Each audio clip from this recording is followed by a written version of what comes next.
What is going on, everybody? Welcome to episode 176 of Ghost in the Night. Tonight we are diving into cults. We love cults. Travis is our cult leader here at Ghost in the Night. Cults. Not Blue Oyster Cult, just regular cults. But we are doing Heaven's Gate. Seasons don't fear the reaper. We are taking a look at Heaven's Gate. That is what we're doing. Not the real one. Well, because we know neither Travis or I will ever see Heaven's pearly gates. What are you talking about? I'm knocking on heaven's door. Wow. Yeah. But this is going to be a fun episode. Well, the camera being where it is has a purpose at this point. It has a meaning. We're still in the works over here. We are going to make some changes. It's not set in stone yet, but we kind of have to have it up a little bit. We have to make some changes. But well, really, we have changes, and then we have stuff that we just need to button up. But that's a new camera and we haven't quite got it set yet. Got a lot of new stuff going on. We got a lot of new stuff. So, like I said, Heaven's Gate tonight. Anything else you want? You said you want to tell a story. How racist is it, though? It's not actually racist. It was just, like I said, it is literally racist adjacent. So, well, according to most people, racist adjacent is still racist. No, it was just a really poorly unthought out thing that somebody said. Well, anything we do is poorly. So somebody that I work with, I was in the kitchen, with the cook up, flick it a wrist. Let me come and see what's in my pot. Other fucking references about cooking and music.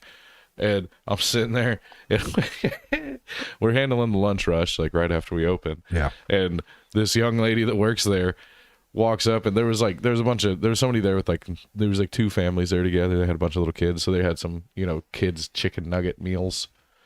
Mm-hmm. So we were making those, and we had all those up. There's like 3 or 4 of them, and this kid, she fucking, without thinking about it, like, how everybody's like, I likey chicky nuggies. Yes. Okay. No, she didn't even think about this when she said it, but she literally just, like, without thinking about it, didn't think about what it was going to sound like, was like, man, that's a lot of nuggers. And I just stopped and was like, hold the phone. Hold on. Nice. Are you telling me that you didn't think twice before you opened your fucking face and let that come out of it? That's amazing. That's almost as good as Gay 9. Gay 9 from What the Fuck Wednesdays. Well, and then obviously still to this day, I'm still kind of giving her shit for it. It's just like that little Dickie song, Freaky Friday, where he switches bodies with Chris Brown. Yeah. And he wakes up and he's like, I wonder if I can say the N-word. Holy shit, I can say the N-word. What up, my nugger? It's a good thing we don't make money off this podcast, so we can't be canceled. Well, I mean, it was just like, the best part was the look on her face when I was like, do you want to rethink that?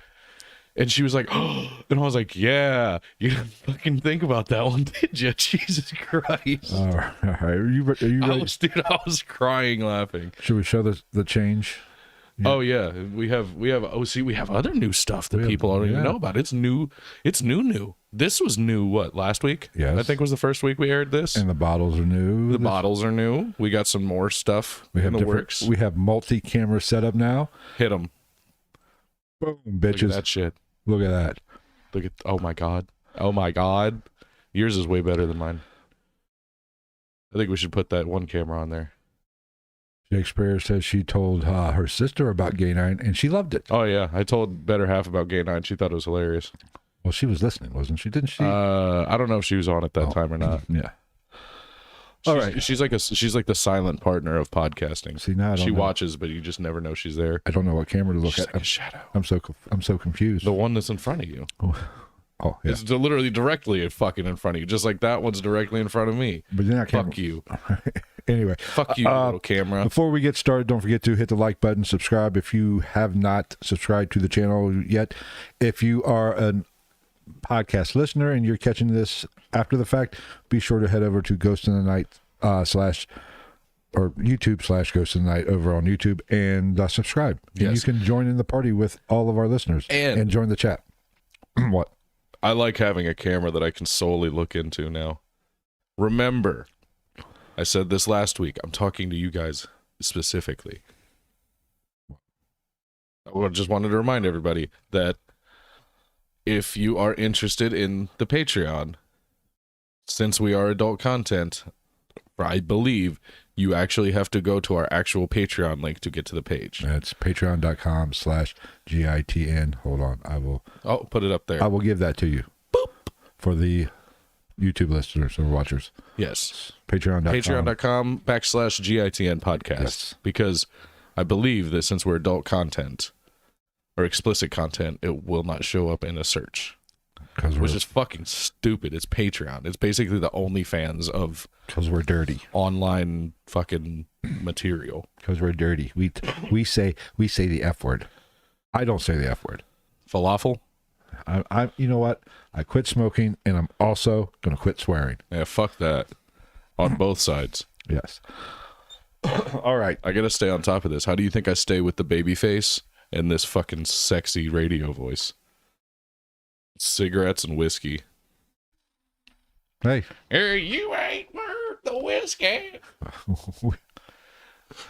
Hey, Smoking with Vince is back. Oh, shizzle. They came back. They came back. When somebody comes back for a second show, that's a good thing. Travis. Heaven's Gate. Travis. Oh, look. Oh, that's an issue. Travis. Oh, and let us know in the comments. We now have, even if we switch this one out that I'm using to the other one, because I do think it's a slightly better resolution. Let us know in the comments anywhere on our socials. We do have 4 cameras technically. If you want a feet cam, let us know. We gotta save something for the Patreon. I'll go with my barefoot tootsies. I'm on it. I think we should start an OnlyFans. And I'll just post pictures of my feet for lonely old women. We could do that. They'll be like, no, that little piggy went to the market one too many times. I say fuck you, Karen. I say we get to the good shit and go with Heaven's Gate. Just get the ball started. Heaven's Gate would have a feet cam. You know what? That's what I want to do. What, a feet cam? No, isn't... While you're going to start a foot cult? No. Isn't Heaven's Gate, they have a website still up and running. I'm going to Google that. I actually got a little bit of this research from the website. Because I almost, see, Gregory's in for feet cam. Well, we had, when we were setting them up, we had a foot cam. Yeah, why can't we have a feet cam? Tom Segura and his wife had fart mics for a while. Yeah. So you could hear when somebody farted on their podcast. That was amazing. Apparently people didn't like it. I thought it was hilarious.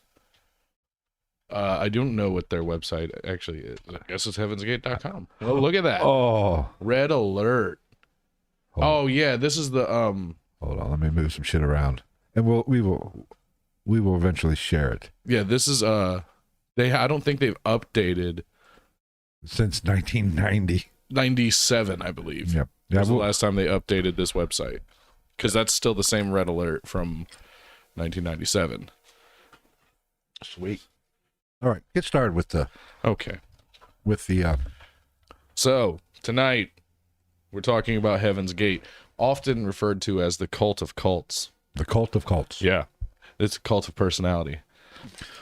So, Heaven's Gate... Shh. No, it's... Or no. Spam. No. Wait. God.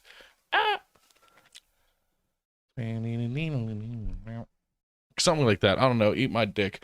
So Heaven's Gate was an American new religious movement, which many people referred to as a cult. It was founded. Fuck me in the butt. It was founded in 1974 by Bonnie Nettles and Marshall Applewhite, known within the group as T-Endo. My name is... That's what they finally landed on. We'll get to it. There's more than that. There's multiple here. Man, I hate that monitor. Oh, let it go. Jesus. So Bonnie and Marshall met in 1972 and went on a journey for spiritual discovery. And they described themselves as the witnesses of revelation, subsequently gaining a following of hundreds of people. Hundreds. I'm not good at talking today. It's usually a pretty good thing to be good at when you have a fucking podcast. So, scholars describe the theology of Heaven's Gate as a mixture of Christian millennialism, New Age, and ufology. Ufology.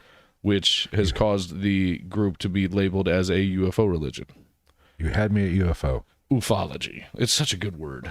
The group believed that they could be, that they could transform themselves into immortal extraterrestrial beings if they reject their human nature, allowing them to ascend to heaven, which they called the next level. The next level. It's so unoriginal. Like, that's what you call it? It's the next level? I wonder if because they're still operating.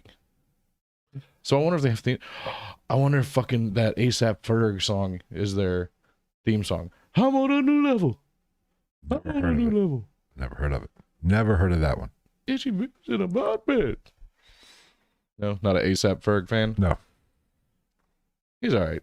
I like ASAP Rocky better. Never heard of it. From the ASAP crew. With a money sign for an S. ASAP Rocky has perfect teeth. Perfect teeth. You want to entertain yourself for a second, pull up another window and look up ASAP Rocky's smile. His teeth are perfect. It hurts my eyeballs to see that man's teeth. But at the same time, escape, Whoa. ASAP. But that ASAP. Yeah, ASAP Rocky. It would be the first thing that I did if I fucking had that much money, is I would just get a perfect look at it. Look at it. Boom. He has perfect teeth. And he's even got the one, that's a crown, right?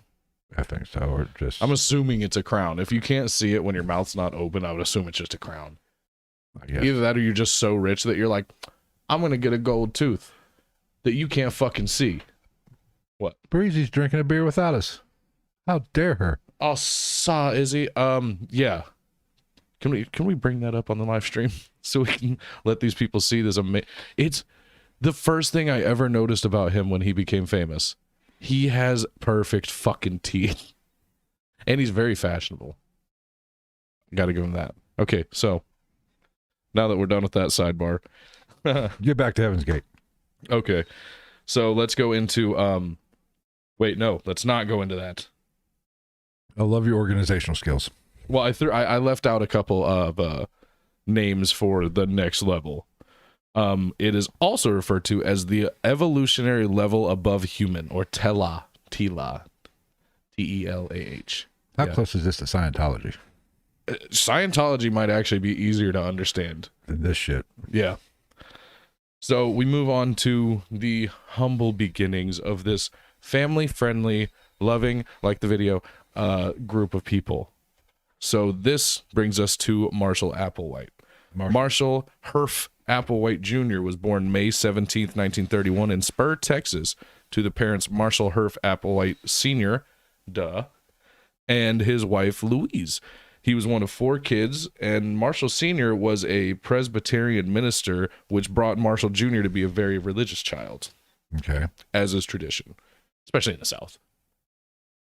Like, there's plenty of people that aren't religious in the South, but when you're a kid, if your family is religious whatsoever, you're fucking religious. I'm sure that won't show up on the RSS feed. We're good. We don't care. We don't give a shit.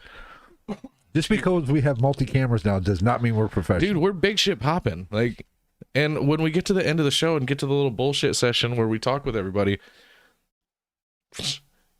you guys want to hear about some thrifty shit, tune in at the end of this fucking episode, and I will tell you how thrifty I got on this one. Holy fuck me. Hey, get your finger out of my camera. Fuck me rotten. God damn it. So Marshall attended Corpus Christi High School and Austin College. And while in college, Marshall was active in several student organizations and remained moderately religious. Moderate. I would say moderately religious is just straight religious when you're a college student. If you know how to say the word Jesus in college, you're religious. I don't know. Well, maybe not down in Texas. I mean, it's a long fucking time ago. This was the fucking... Moderately religious basically happens when you come from what he came from. Well, and this was what, the 40s religious. going into the 50s, too. So everybody was religious. Yeah. Religion was God, literally. Yeah, put that on a fucking t-shirt. That really should be a fucking That should be a t-shirt. Yes. That's our next t-shirt. Religion is God. You heard it here first. Yeah. So he ended up earning a bachelor's degree. God damn it. Shoot me in the fucking butthole with an elephant gun on Tuesday.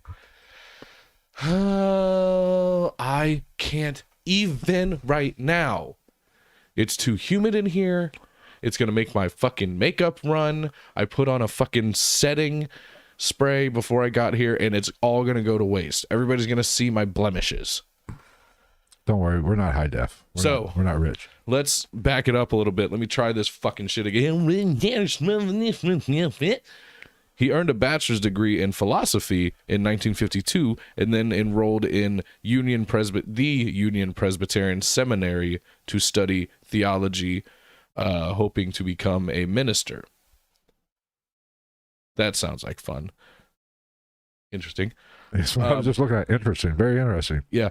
So Marshall married Ann Pierce around that same time, and they had 2 children. Right. Now, early in his time studying at the seminary, I hate that word. I want to say semen every time. Applewhite left school to pursue a career in music because he was a rather talented baritone singer. For as fucking creepy and weird as he may have looked. Well, that's good. I mean, it makes sense. I feel like you can't be a normal-looking baritone singer. Name one guy that was in the background of a quartet looking normal as fuck, like You know, you are you and I both have deep voices, so yeah, I know. If we could sing, if we could carry a tune, we would be baritone. What are you talking about? I'm the Asian Barry White. You'll never find. Boom, boom, boom, boom. Oh, Jesus. Killing me. Yeah, killing it in general. So, as I was saying, he left the school, the seminary, the semen house, to pursue a career in music and became the music director of a Presbyterian church in North Carolina after he moved his family there. Damn Presbyterians. Yeah, I don't know shit about Presbyterians. Well, honestly. Presbyterians may pray for my ruination. Are they? They're not the fucking. What movie? Oh, brother, where art thou? No. How's $300 a month sound for you? Fine, if it'll keep you in the good graces of the church. Roadhouse.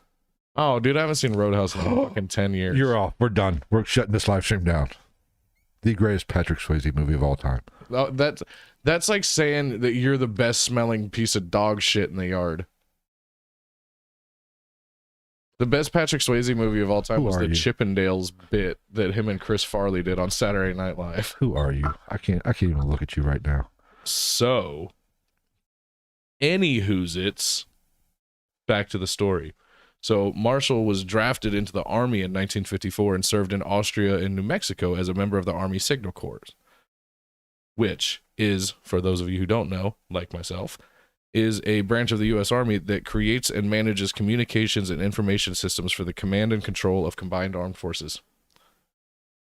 I didn't know what that was, and I still don't. I have no idea what you It said. just became more fun. I looked it up, and I was like, okay, so I'm more confused now. Got it. Thanks. You just put a bunch of words together and made no sense to me. Yeah, so, yeah. I just became more... the explanation confused me more. So, that's always good. Anyway... Back in the saddle again. After leaving the military in 1956, he enrolled at the University of Colorado and earned a master's degree in music, focusing on musical theater. Okay. So, we'll get to the point. This explains a lot, actually. Yeah. It's a big old snowball here. So, after finishing school in Colorado, Marshall moved to New York City and unsuccessfully attempted a professional singing career, which, you know, that's not to really shit on him. He was a talented singer, but what you're gonna go to New York where there's Broadway and shit? Yeah, you're gonna have to be really fucking good, and you probably need to be able to dance and shit too. You would think. You're going from like not even the Ringling Brothers. Like that's like trying to move up from the Dingaling Brothers fucking circus to Cirque du Soleil. Like, oh yeah, Colorado's got a booming music scene back in the 50s. They didn't, as far as I know. I have no idea. Unless that like super racist fucking what did they call it back in the day? Tour. I don't know what they called it. What was it? They called it it had its own name. It was like fucking like all of the African American performers were on like one thing, and then Elvis and all them were on another one. I have no idea what you're talking I about. can't remember what it's called. It's literally it's actually something racist. It's literally it's like the Chitlins tour or some shit like that. Oh Jesus, dude! It's literally like it's like the first time I saw it, I was like, Jesus Christ! Can we not be racist once? 1950s America. It was nice seeing y'all, dude. We will be that's done not after me this. saying that. Like it had a fucking racist connotation to the name. I don't know how we got on that topic.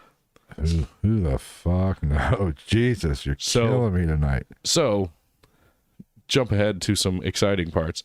Marshall subsequently taught at the University of Alabama. Alabama. Jenny, I think you should come home to Greenbow, Alabama. I'm sorry I started a fight at your Black Panther party. Another good movie. Great movie. So, but he was terminated after he pursued a sexual relationship with a male student. Oh, go figure. So wait a minute. He was a theater grad or a musical theater Yes, I know grad? what you're talking about. You're going to make the musical theater reference to him being possibly gay or bisexual. Fine. That's cool. Here's my problem. You chose to pursue your homoeroticism in Alabama. And what are we in the 50s, 60s now? The 50s. Late 50s? Yeah. Well, it might be the 60s. Early 60s? I think it's the 60s, early 60s. Not the most progressive Not at all. states. Dude, I don't want to be gay in Alabama in 2022. Alabama's basically the Middle East of America. Okay. As far as like not being very yeah, open-minded. He's from fucking Alabama. He knows. Like I'm not saying, but Alabama does not traditionally have the best reputation for being an accepting and loving culture for people of color, gay people, people who aren't Christian, people who don't cook stuff in Crisco, people who don't drink Bud Heavy, or sorry, maybe Busch Light.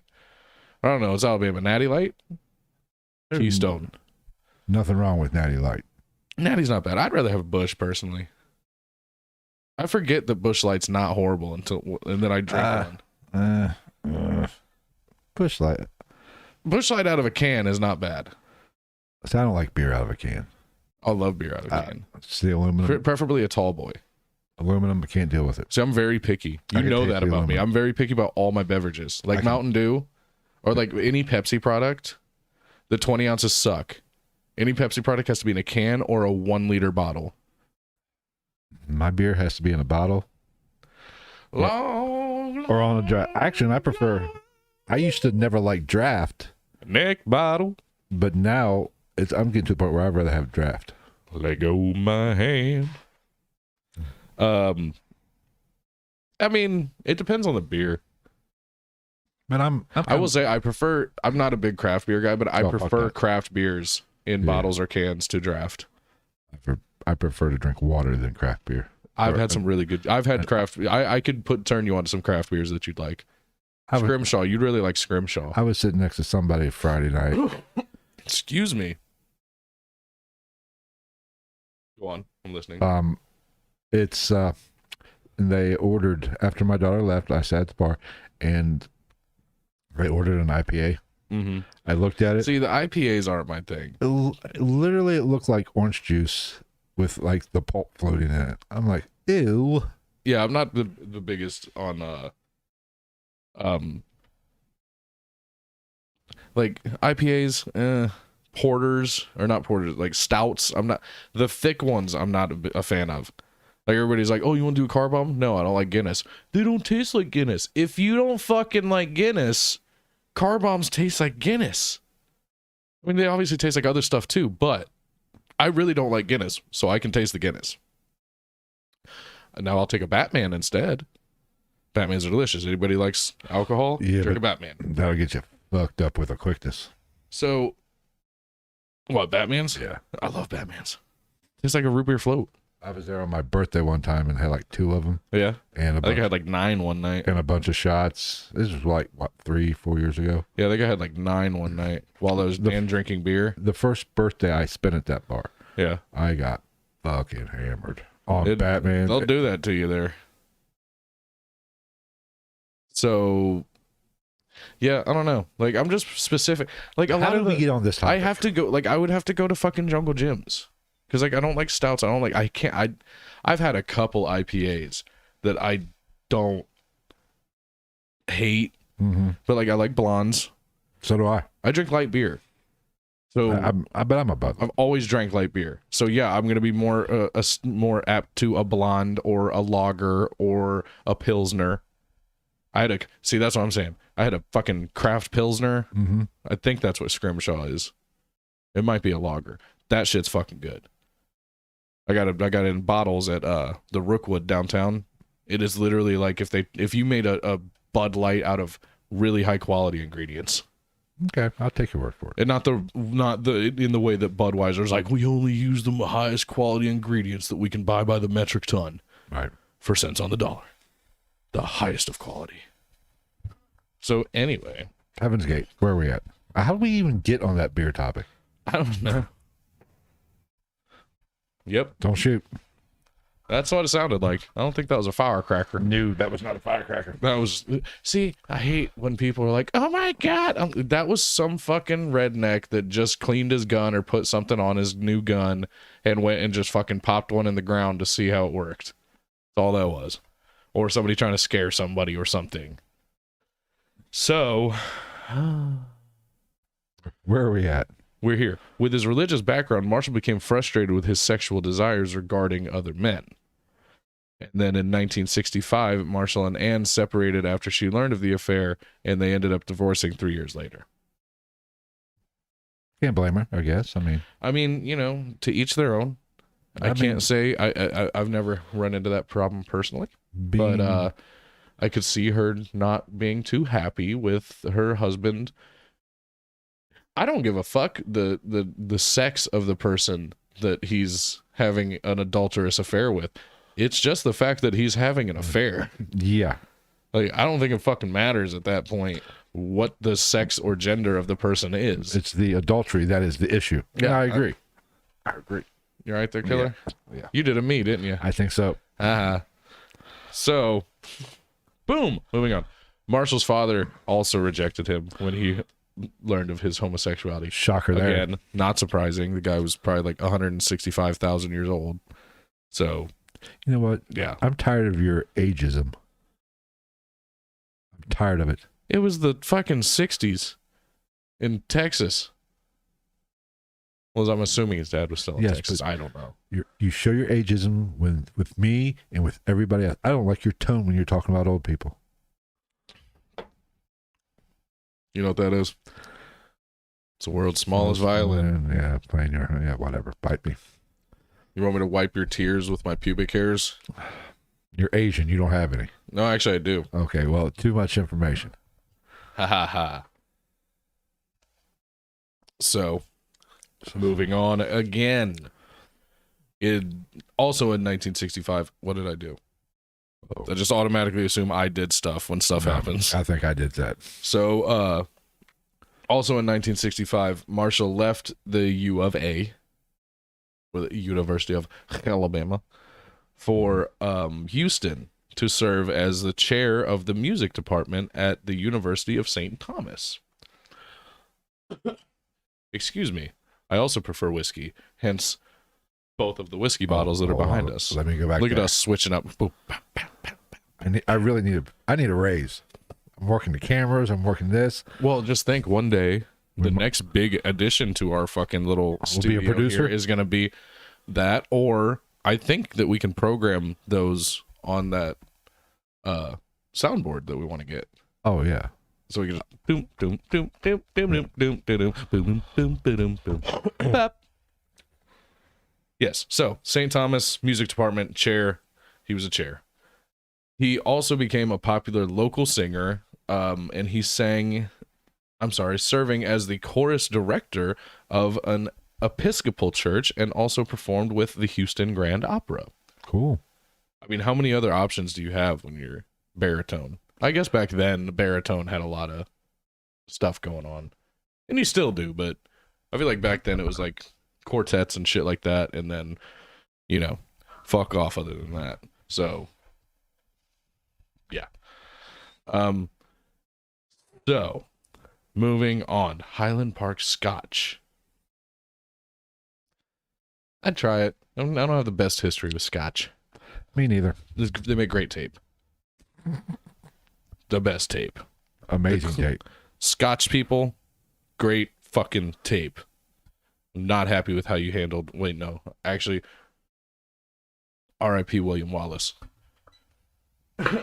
And the guy that played Chibs from Sons of Anarchy. I think he also died in Braveheart.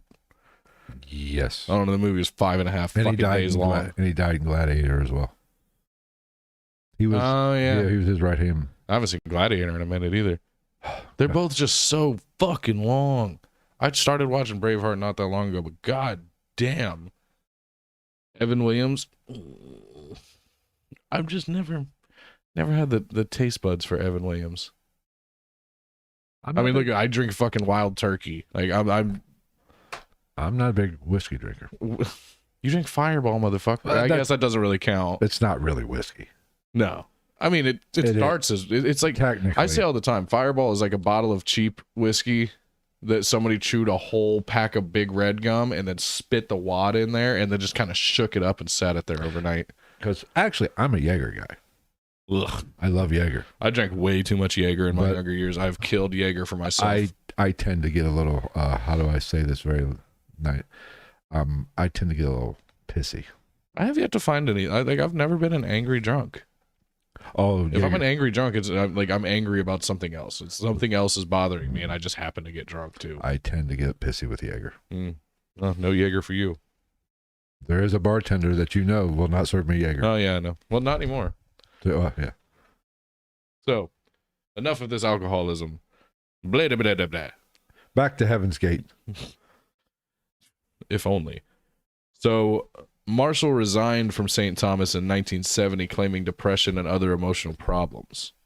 And mind you, while he was in Houston, he was openly gay to certain people that he knew and trusted, but he also pursued a relationship with a young woman, but she terminated their courtship due to pressure from her parents. I'm not really sure the backstory behind that. I don't know if there's like a big age gap or what. I don't know. I didn't really see much on that. So fast forward to, actually don't fast forward, kind of later, a little later, two sociologists that studied this group, the Heaven's Gate group, named Robert Balch. I'm going to go with Balch because it says Ball.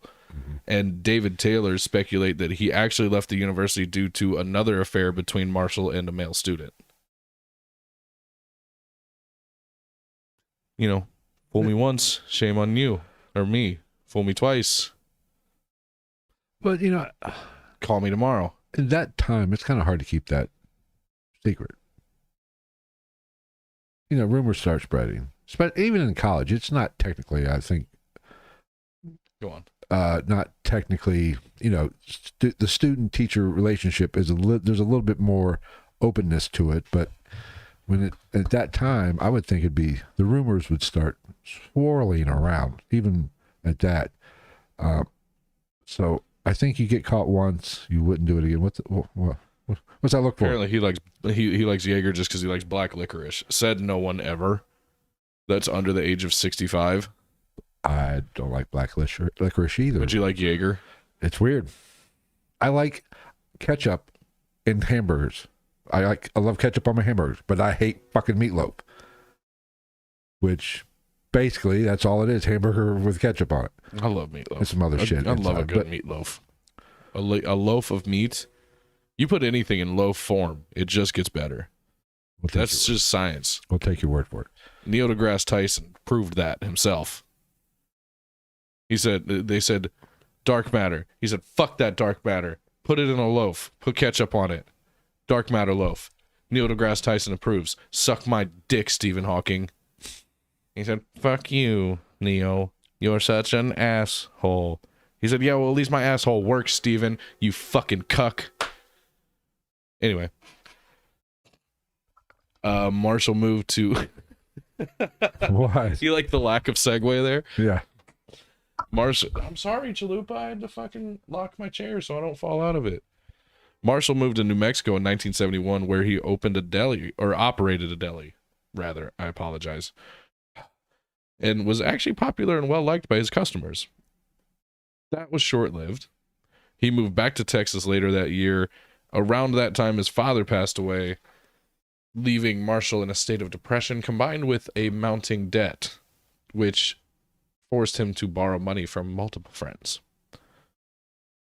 So that's, for the time being, where we leave off with Mr. Marshall Herf Applewhite Jr., and this brings us to Bonnie Lou Nettles, also known as T.I.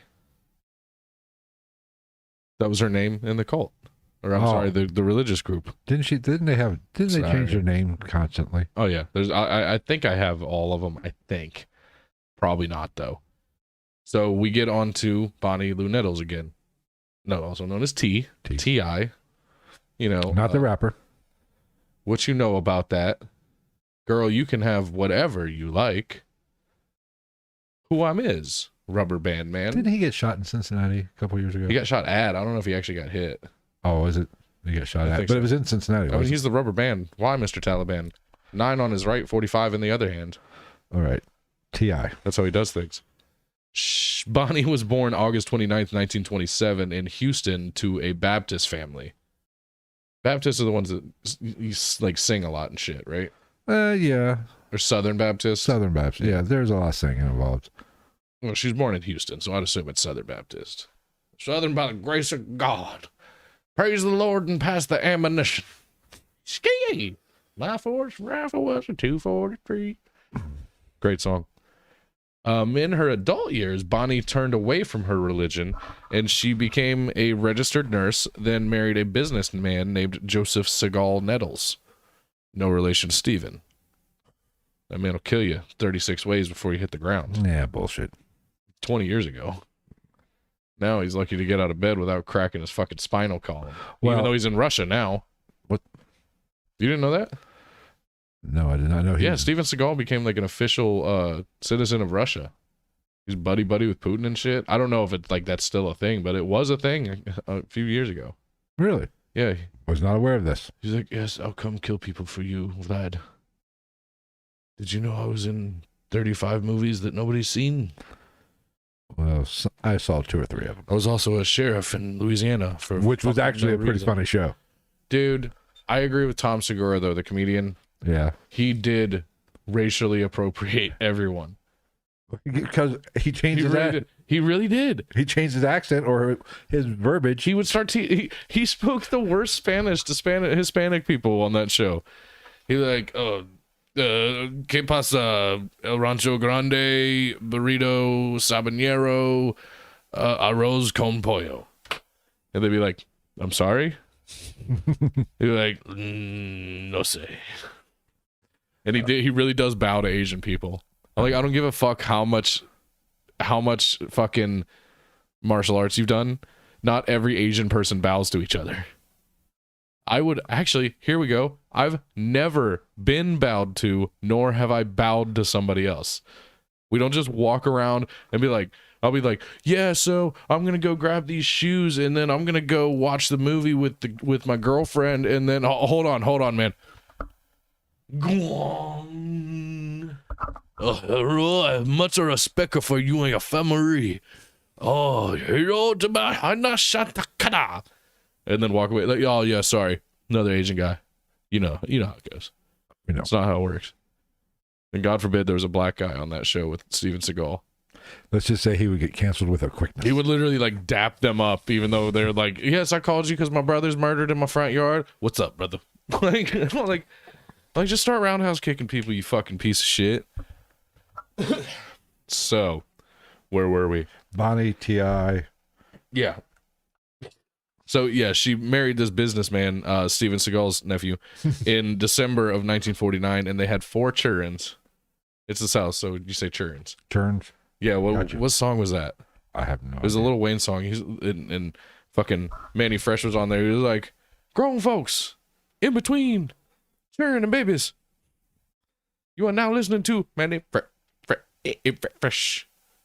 Nailed that. You nailed it. Killing it.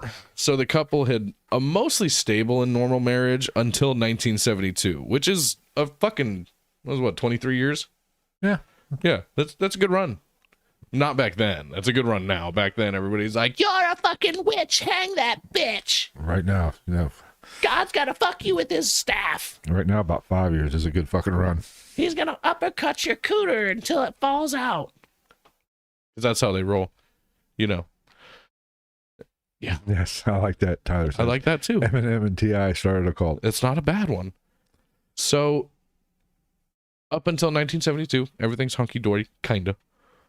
But in 1972, according to the New York Times, Bonnie started to do seances regularly in attempt to contact spirits of the deceased. Sweet. Now we're talking. Here we go. Tune in. You've heard it here first, folks. And when I say first, I mean probably for the 1000th time in the podcast world has this been covered. But never once by 2 fucking idiots like us. Like Matthew McConaughey after the from Wolf of Wall Street. Oh, yeah. That's Dude, right. the best part of that is like right at the beginning after he does the cocaine and shit and does that whole thing, like when he ends that little musical number, he just goes, and they cut to the next scene. And I'm like, the only Matthew McConaughey can fucking get away with that. You only pull that off. Yeah, so Bonnie also believed that she was being spoken to by a 19th century monk named Brother Francis, who was giving her instructions. Now, why? Not God, not Jesus or any like celestial being, Brother Francis. Not even like something like more interesting, like Fleischman from the fucking what's her fucking what's her Michelle? Yeah, that bitch. Just a dude, Just a dude. Brother Francis. Brother Francis. Why do you speak to me? Are you a messenger of God? No, I'm just kind of here. What do you want Bored, me to do? hanging out in purgatory. What do you want me to do? Stir the fucking noodles. They're gonna stick together. You should have put olive oil in the pan. You fucking idiot. Stop doing seances. You look like a fucking moron. I'm assuming that's basically how those conversations go. Why did she start doing these seances? Was she She's crazy. okay? I'm convinced that I'm convinced that this lady's crazy. That's why we ought to do a seance.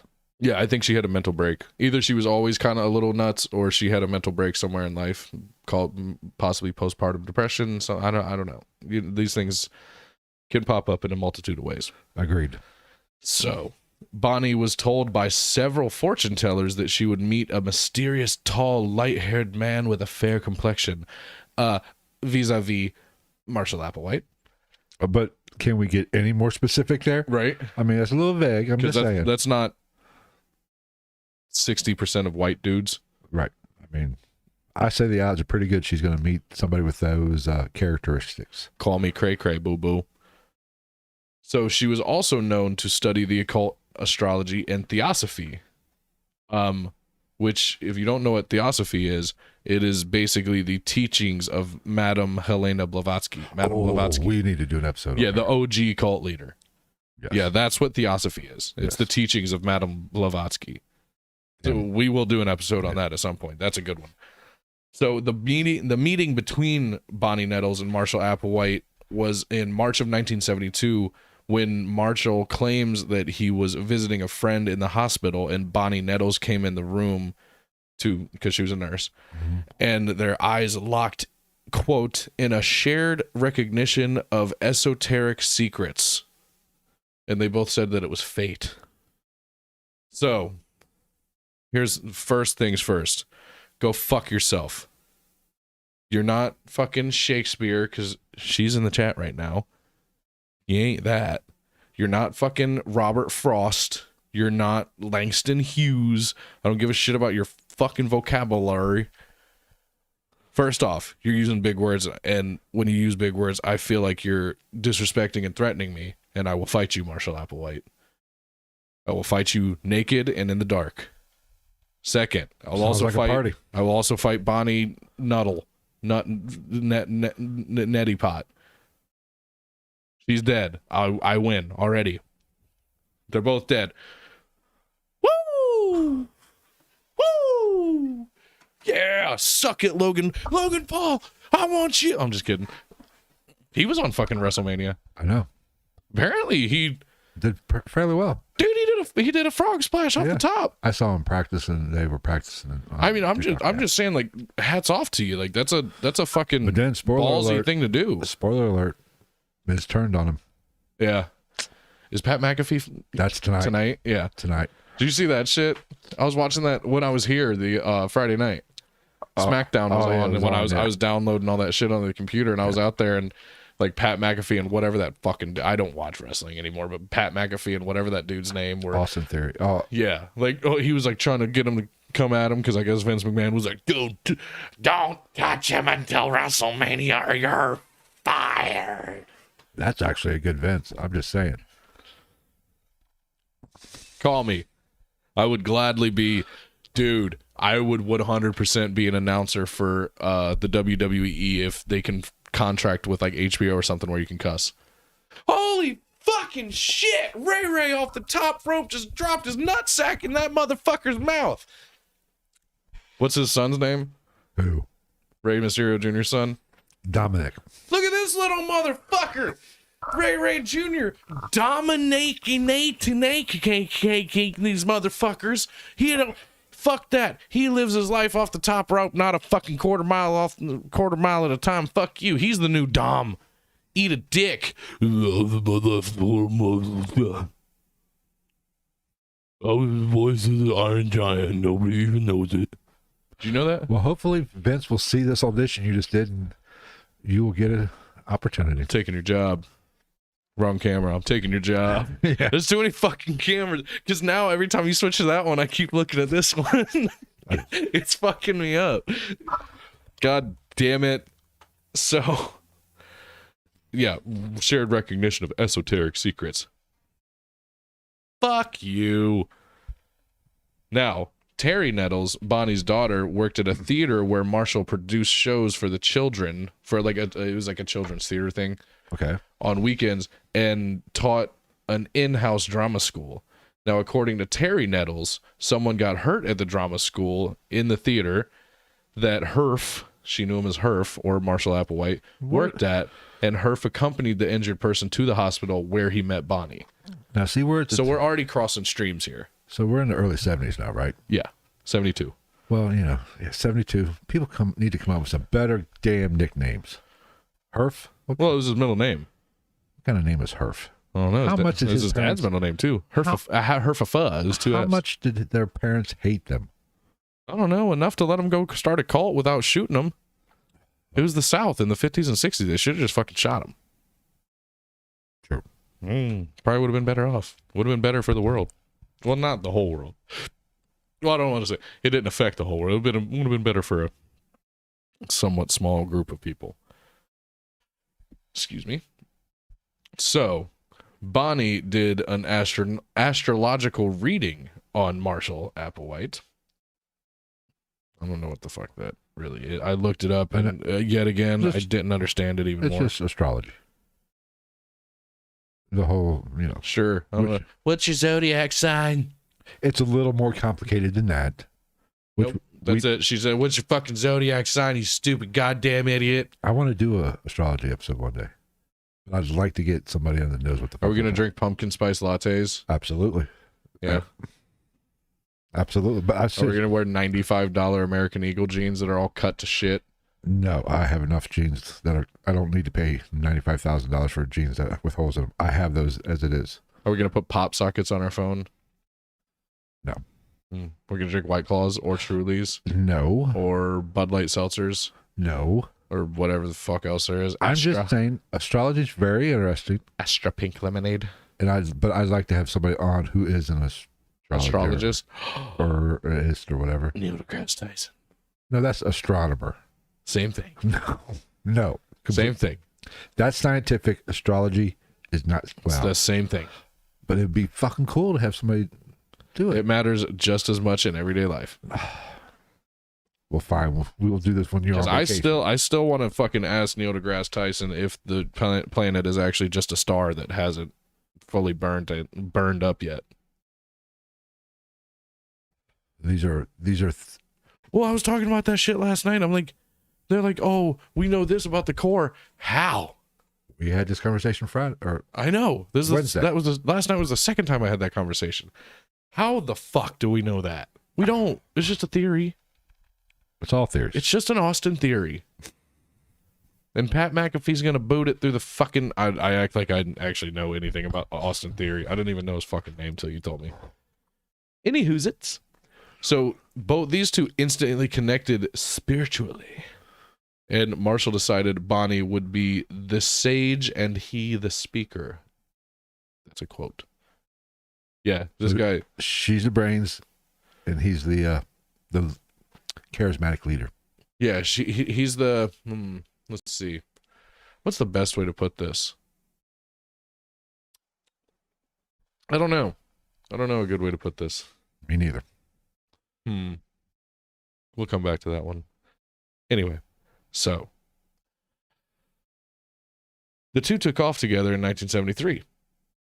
Ran off together. Yeah, leaving behind Bonnie's children and husband.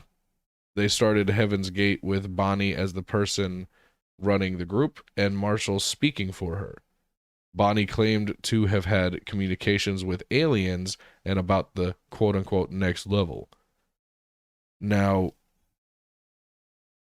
the Bonnie side of it's a little less shocking in this whole situation, because Bonnie's daughter actually recalls that both of them kind of feeling like social outcasts, and her mom also looking for UFOs together in the night sky.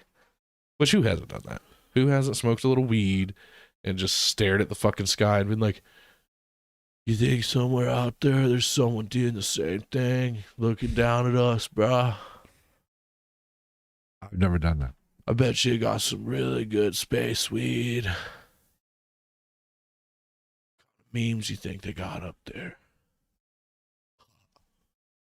You think instead of Domino's, their pizza gets dropped off by Checkers? Instead of Chipotle, they have like Poblanos. Instead of Papa John's, they got Mama Juanita's. Instead of Popeyes, they got Olives. I'm too young for that one. Yeah. Well, I couldn't think of the fucking, what is it, Bluto? Was Bluto the bad guy in Popeye? The big one that just beat the shit out of him until he's Brutus, something like that. Yeah. Or was that the burger? What was the burger? Ah, fuck it. Who cares? Fuck all this. I'm done. See you next week. Yeah, right. I was already like 10 fucking pages.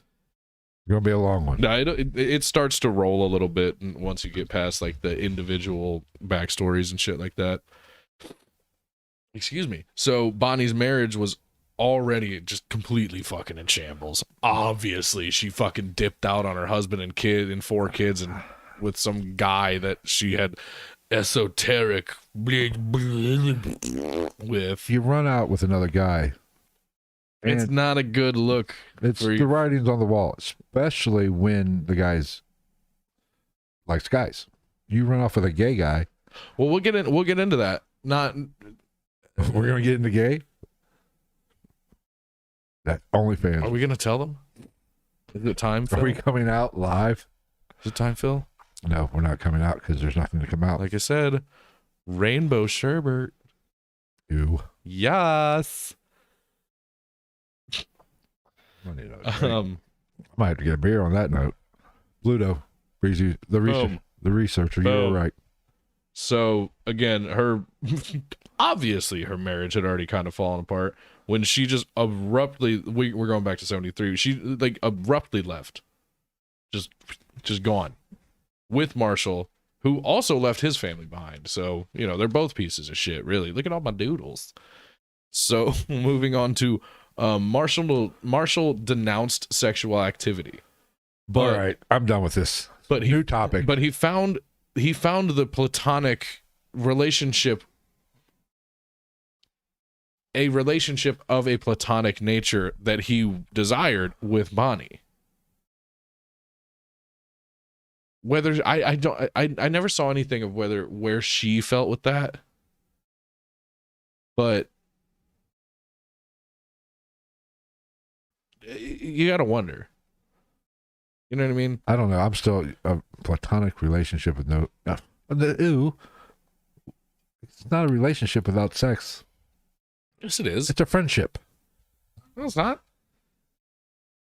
It's a relationship between you, your significant other, and the Lord Jeebus Christmas.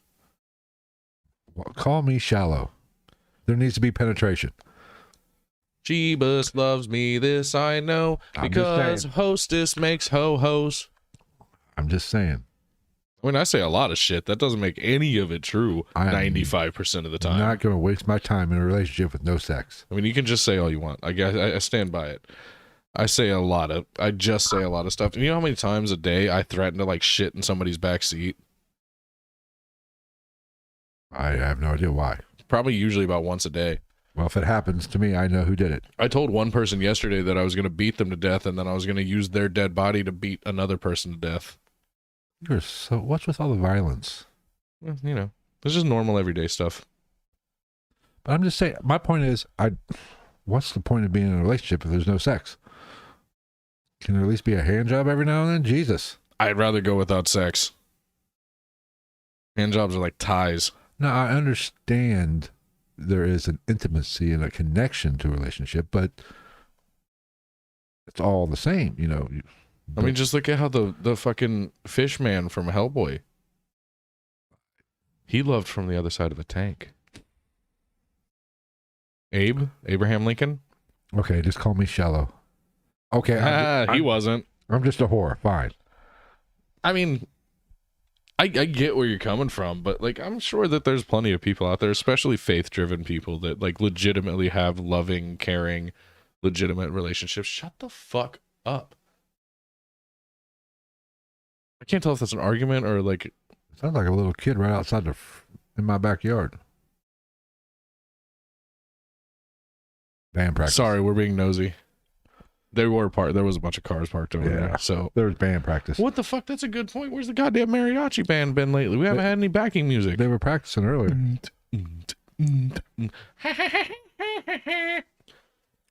I'm pretty talented. I'm just saying. I just think there needs to be sex in a relationship. Otherwise, it's just a friendship. Well, clearly you don't have a good relationship with the Lord and Savior. Speaking of, the two... I love the lack of fucking... I'm just going to start not segueing all the time. Fuck segues. They're overrated. Excuse me. This is off the rails anyway, so it doesn't... So these two opened the, quote, the question... Question? Oh, God. Can I ask you a question about our Lord and Savior, Jesus Christ? No, you may not. So, they opened, quote, the Christian Art Center, which was a bookstore... Not a correlating name. Doesn't really make sense to me. Don't like it. Not a fan. And they also opened the No Place. KNOW. They were really thinking on a whole nother level. This is what lack of sex does. Yeah. You come up with stupid ass names. Which like Ghosts in the Night. Well, the No Place was a place of learning for mysticism and theosophy. Both of them failed very quickly. No. I know, right? Shocker. No fucking way. No effing way. Becky, look at her butt. Tunchi. And then by February, this happened, they ran away in January of 73. This happened by February of 73. Wait. As far as my research, my chronology goes. Started a business. So within a month, they started 2 businesses and failed. Well, they might have failed after this, but anyway, by February of 1973, Bonnie and Marshall went on the road. Took the show on the road. They took their talents to fucking nowhere, basically, and they just kind of stuck to themselves. They went into a phase of what's the word I'm looking for here? I have no idea. Anyway, so they took off and just stuck to themselves. They were doing odd jobs from here and there to make some money, and they donated blood to support themselves. They also declared themselves as, quote, the witnesses from the book of Revelations, which is a whole, I didn't write it down. It's a whole fucking thing. There's 2 witnesses that spoke the word of God and taught the way and God's kingdom or some bullshit. It's got another fucking word that I have in here. Oh, I did write down some of it. This is paraphrased as fuck, mind you. So don't butcher me if you're religious. This is super I turned it into like 2 sentences. It's like a fucking whole scripture. So the witnesses would be appointed to receive prophecy after the destruction of God's temple. They breathed fire to take out their enemies, and they were also airbenders. They were avatars, I guess. They could control wind and water and shit like that. Yeah, the Bible's real. So, where was I? Oh yeah. They also had plague powers. They could invoke plagues on their enemies. Yeah. Could they turn a staff into a snake? Should we just call them Moses? I mean, apparently they could do whatever the fuck they want. So they were sorcerers. And they are kind of the messengers of God. So, hallelujah. They have the power of God. When the fuck does UFOs get involved in this? Jesus. This shit is it's all over the place. So these these witnesses in the scripture get killed by the devil, later to be resurrected by God in order to conquer and destroy part of the city which was being inhabited by the not righteous. Okay. Again, that's massively paraphrased. Massively, but there's that's okay. A lot more going on in that whole fucking John 27:9. Whatever, I don't know. So after deciding that they were the witnesses, the 2 returned to Houston and recruited, quote unquote. That's the only way I could really, the most straightforward way to put it. They finessed her, this woman named Sharon Walsh, as their first follower. She was already acquainted with them through the No Place, their mysticism and theosophy, whatever the fuck, store. Is that a lawnmower? No, it's just a truck. It is a truck. Hell yeah, brother. 4 on the floor, slamming fucking, woo! Burning that goddamn tire. Roll that coal, you sturdy cottonmouth, yellow belly, melly, yellow Mountain Dew drinking, stained teeth, tobacco spitting son of a bitch. So, Sharon subsequently left her family after less than a week of listening to their bullshit. Don't blame her. Right? I mean, like, they were clearly on the fucking right path to the next level. So she's Mother of the Year. A week. It takes these people less than a week to convince you to join their, we'll call it a group at this point. Their movement, if you will. So after a few months, Sharon's husband was able to talk her out of the group and to bring her back home. So she left the group. Okay. Now, Bonnie and Marshall were charged with credit card fraud because they used Sharon's gas card, but Sharon convinced her husband to drop the charges because she said, well, I allowed them to use it. They had my permission, Charles. Whatever his fucking name was. I don't know. I'm sure it was I'm sure it was somewhere. Didn't give enough of a fuck to write it down. His name's fucking Charles now. Eat a dick. You're Charles forever. Change it legally. That's how it works. Fuck you. So, this is enough. I threw this one in because I found it funny. In St. Louis, Marshall Applewhite actually had an unpaid rental car fee and said that he had the divine authority to use the car and that he would pay it back later. And because of this, he got sentenced to 6 months in jail. Nice. I found that one pretty funny. Fucking idiot. So Marshall had the epiphany, if you will, that an alien spirit who had entered Jesus had now entered him. Now we're getting into what you want. Oh, cool. And Bonnie's alien spirit was God himself. It's itself.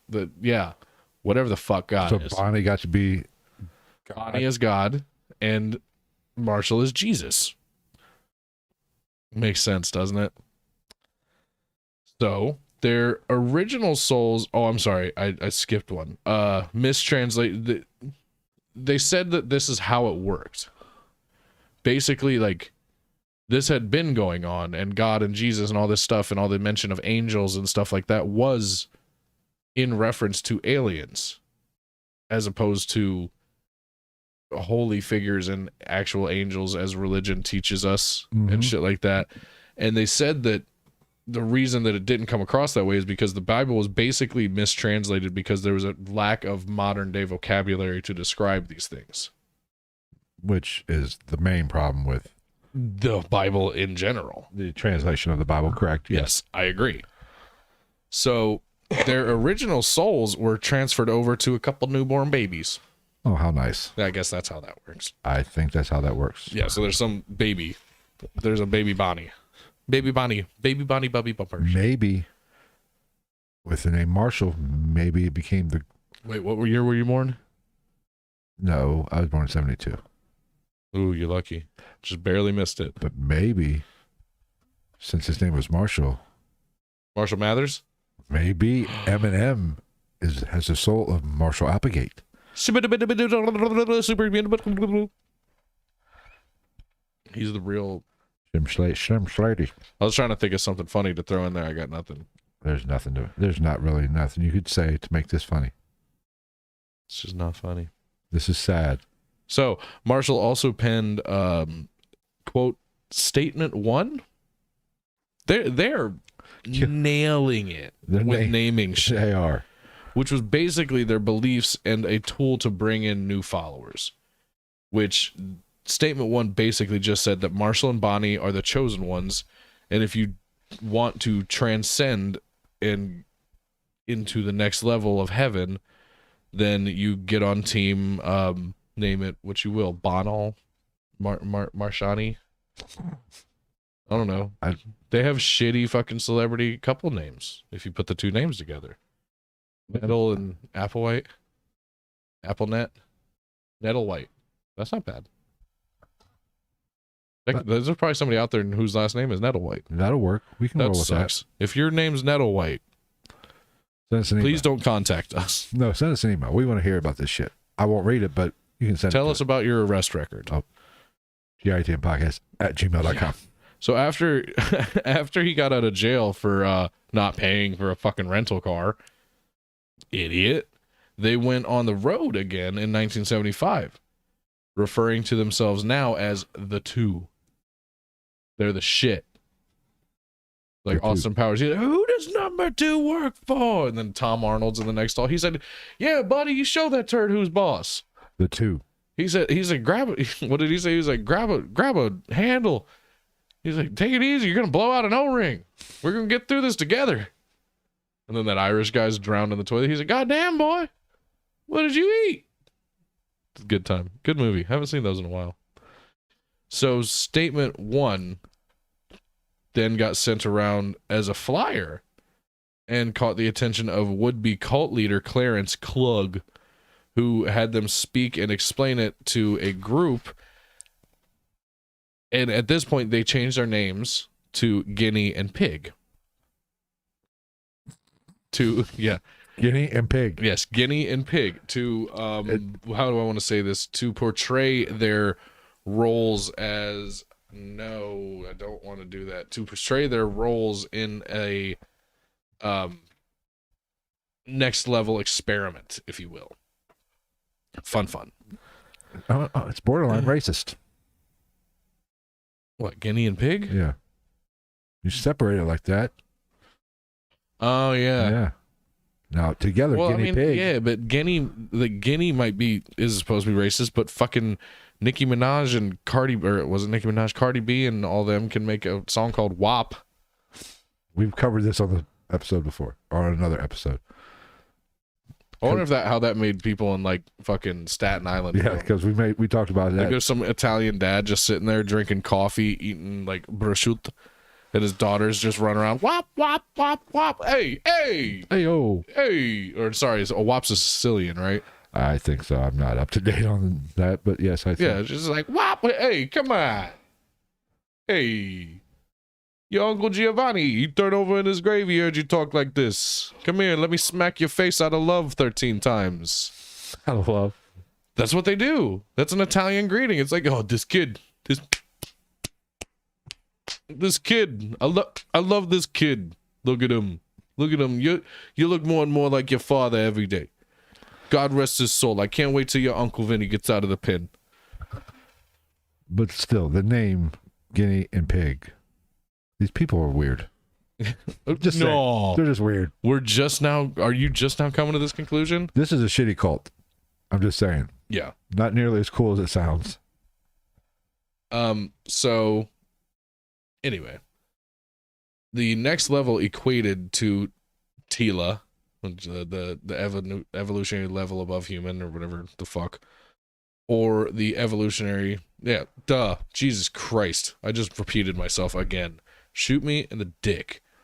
So they actually said that the next level is an actual planet in the universe and that God is an alien. Which, yeah, he's fucking Bonnie. Or Bonnie is he. Finkel is Einhorn.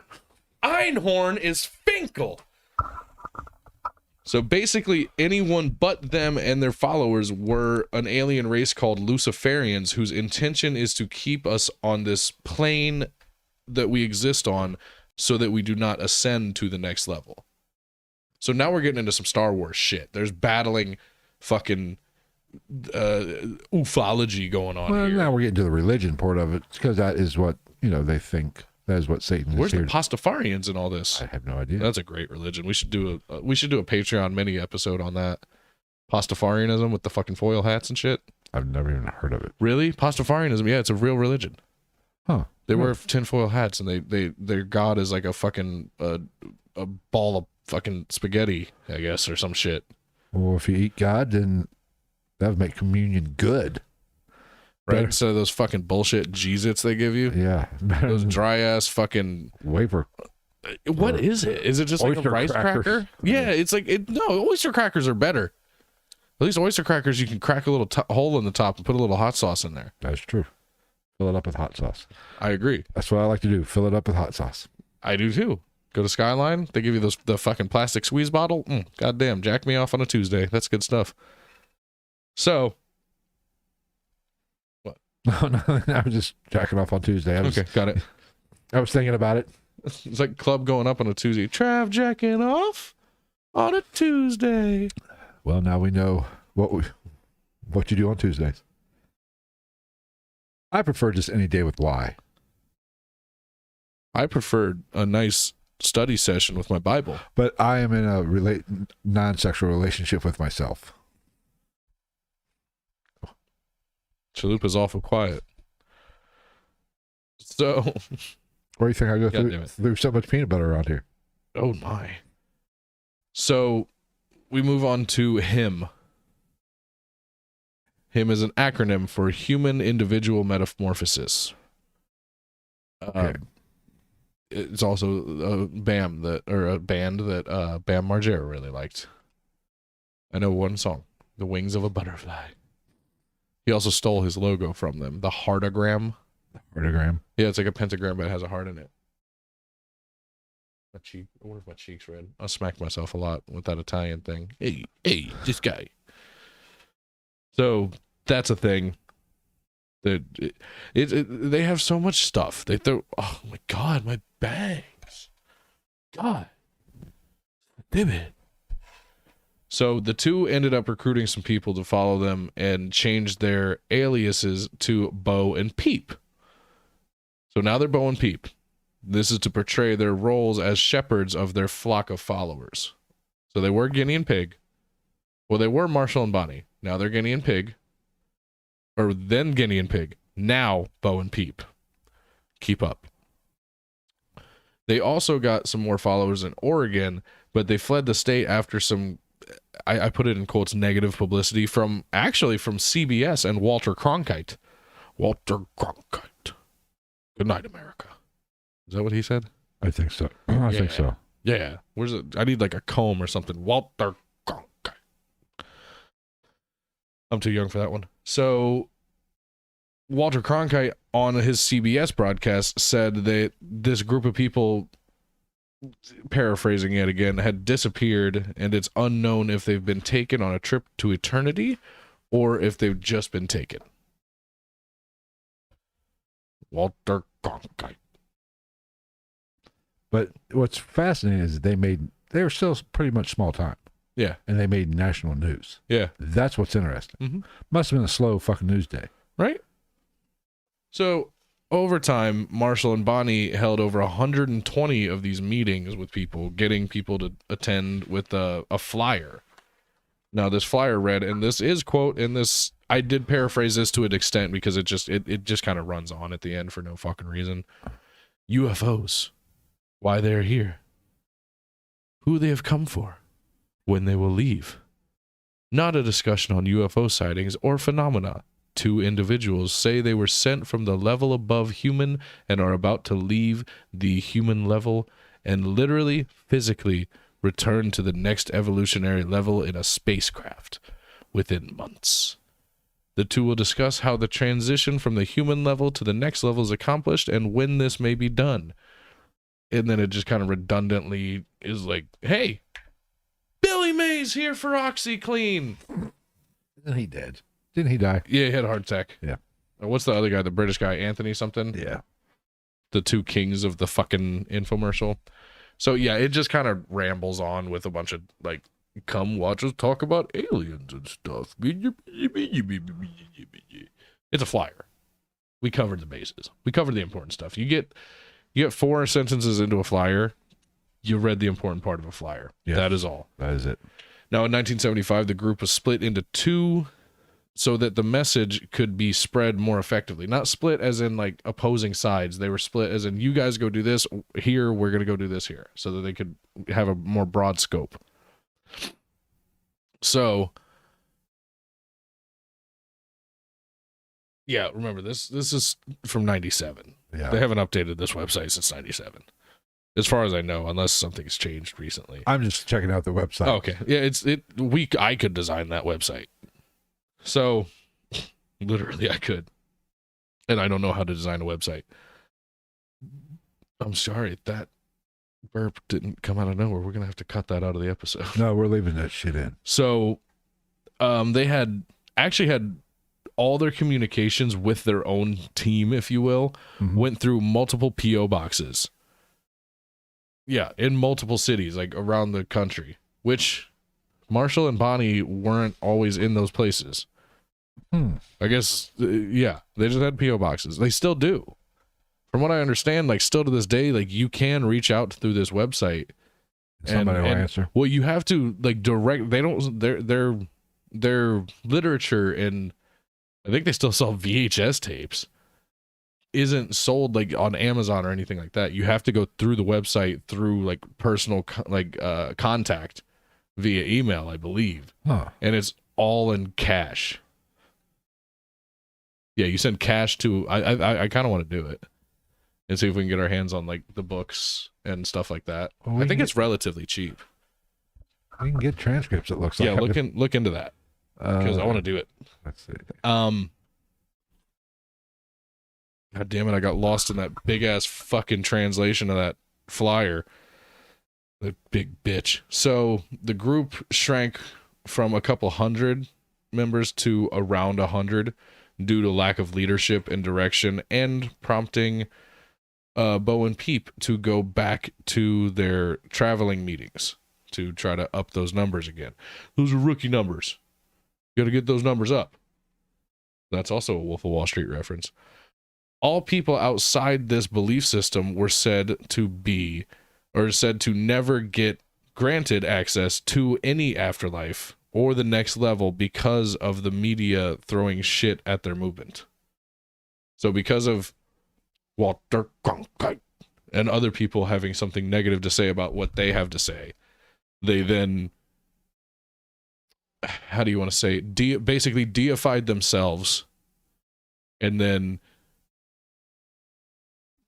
demonized everyone else. Get down or lay down. Which, I mean, really is par for the course. If you're doing anything slightly religious, that's kind of how they do stuff. Right. It's our way or the highway. It's my way. My way, you're the highway. Fred Durst has a great beard these days. Look it up. Not you right now. Anybody out there that wants to. I'm not looking it up. He does have a great beard now. I think they're going on tour. Or they're on tour. They're on tour. They're doing festivals. Sweet, bro. So the group moved around the country quite a bit. Spent most of their time camping, or spent a extended period of time camping in Medicine Bow National Park in Wyoming, beginning a pretty good period of seclusion that lasted about 12 years. Yeah. And during this time, because of the negative pushback from everybody else in the world, Bonnie Nettles, or T, or fucking Guinea, or Bebop, Rocksteady, whatever you want to call her, she actually said that the harvest is closed. They were no longer accepting new members. They had what they needed. We don't need you. You ain't my daddy. You don't pay none of my bills. You need to mind your business. You don't want to get too big. You can't control big. Speak for yourself.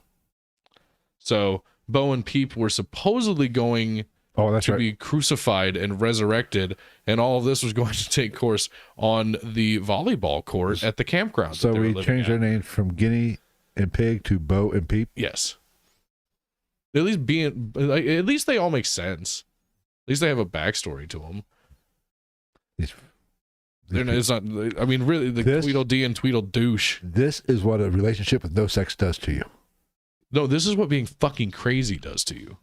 I'm just saying. I'm convinced Bonnie Nettles had something going on upstairs. She was cuckoo for Cocoa Puffs. I think Marshall Apple, we'll get into that at the end.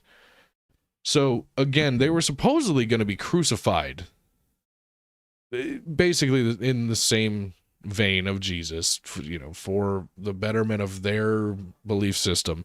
And like I said, this was supposed to happen at the volleyball court of the campground that they were living at for this period of time. Go big or go home. Hey, spike it over the net, baby. This isn't my super sweet 16. You don't need to go all out. Fucking volleyball, Team USA, just what? Spiked. They got spiked on the volleyball court. Yes. Ha! But they didn't. Spoiler alert. Because as I'm about to say, that never fucking happened. And they blamed it on their followers for paying too much attention in anticipation of this. Yeah. Yeah. They have the most piss poor reasoning for why stuff doesn't happen. It just keeps going. So the second iteration was supposed to be a UFO that never showed up because their followers just weren't ready. They weren't ready. Where's the UFO? Followers. You guys weren't ready. This is your fault. Not all you. Mostly Tanya, scoot to the left. You're the biggest fucking piece of shit of them all, Jim. I know what you did. You can't hide it from me. I know you took my honeycomb or my fucking pine cones. And I know what you did with them. You too, Barb. Take all your shit. This is your fault. No UFOs for. You know what? No, fuck you. Everybody else, UFOs. You two, no UFOs. Fuck off. Go die on the volleyball court like men. Like men. Bitches. So, yet again, Bonnie and Marshall, or Guinea and Pig, or Bo and Peep, changed their names again. They are now Marshall will forever be known as Doe, and Bonnie will forever be known as T. How about dumb And ass. Fuck and off. Eat my dick. That has to be a third. My balls. No, my balls. The balls? Or my dick could be one. Okay. M-A dick.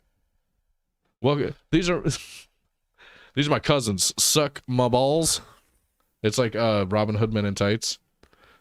When he was like, I need you to look for my son. Achoo. Bless you. No. That is his name. What's your name? I sneeze. Have you ever seen Robin Hood Men in Tights? Yeah. So good. Achoo. Bless you. When all the knights were beating the shit out of him.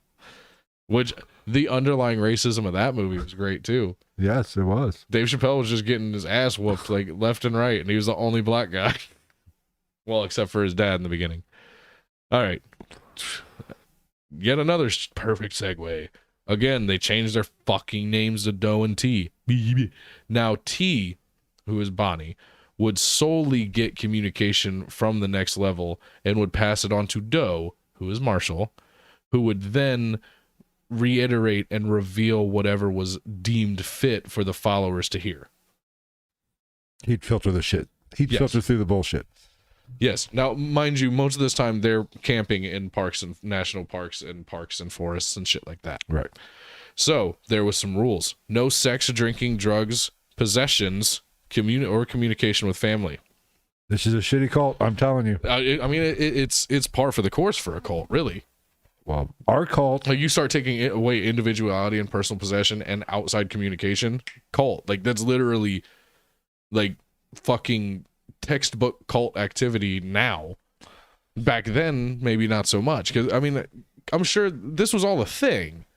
Because as we all know, religion is a cult. Not fucking shitting on anybody, but no, it is. Yeah, by definition and by evidence, they're fucking cults.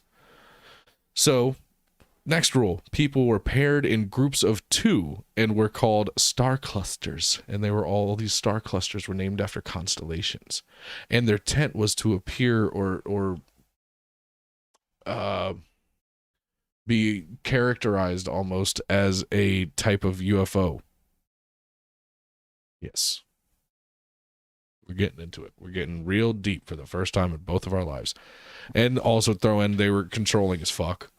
Like, I didn't even go into writing out any details to all that. They control everything. Well, that's what cults do. They had people checking in on like the cleanliness of your tent and the organization of your tent with your no worldly possessions.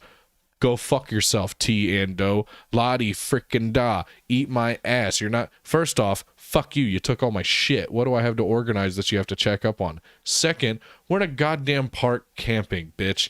The fuck are you gonna do to me? You gonna put me in timeout behind the cedar? You gonna make me clean the fucking... The what do they call it? The fucking poop hole? What do they call that shit? Latrine? Sure. I don't know. You're gonna make me dig a new fucking slop house out there? A new spaghetti factory? You fucking dickheads, eat my ass. No, fuck you. You're not gonna... We're in the fucking woods. Like, I will not have this behavior in my house. Bitch, we're in fucking Yellowstone. What the fuck are you talking about? There's a 6-year-old riding a baby fucking... what's the word? Buffalo. Eat my dick, D and Toe, Doe and T, fucking whatever.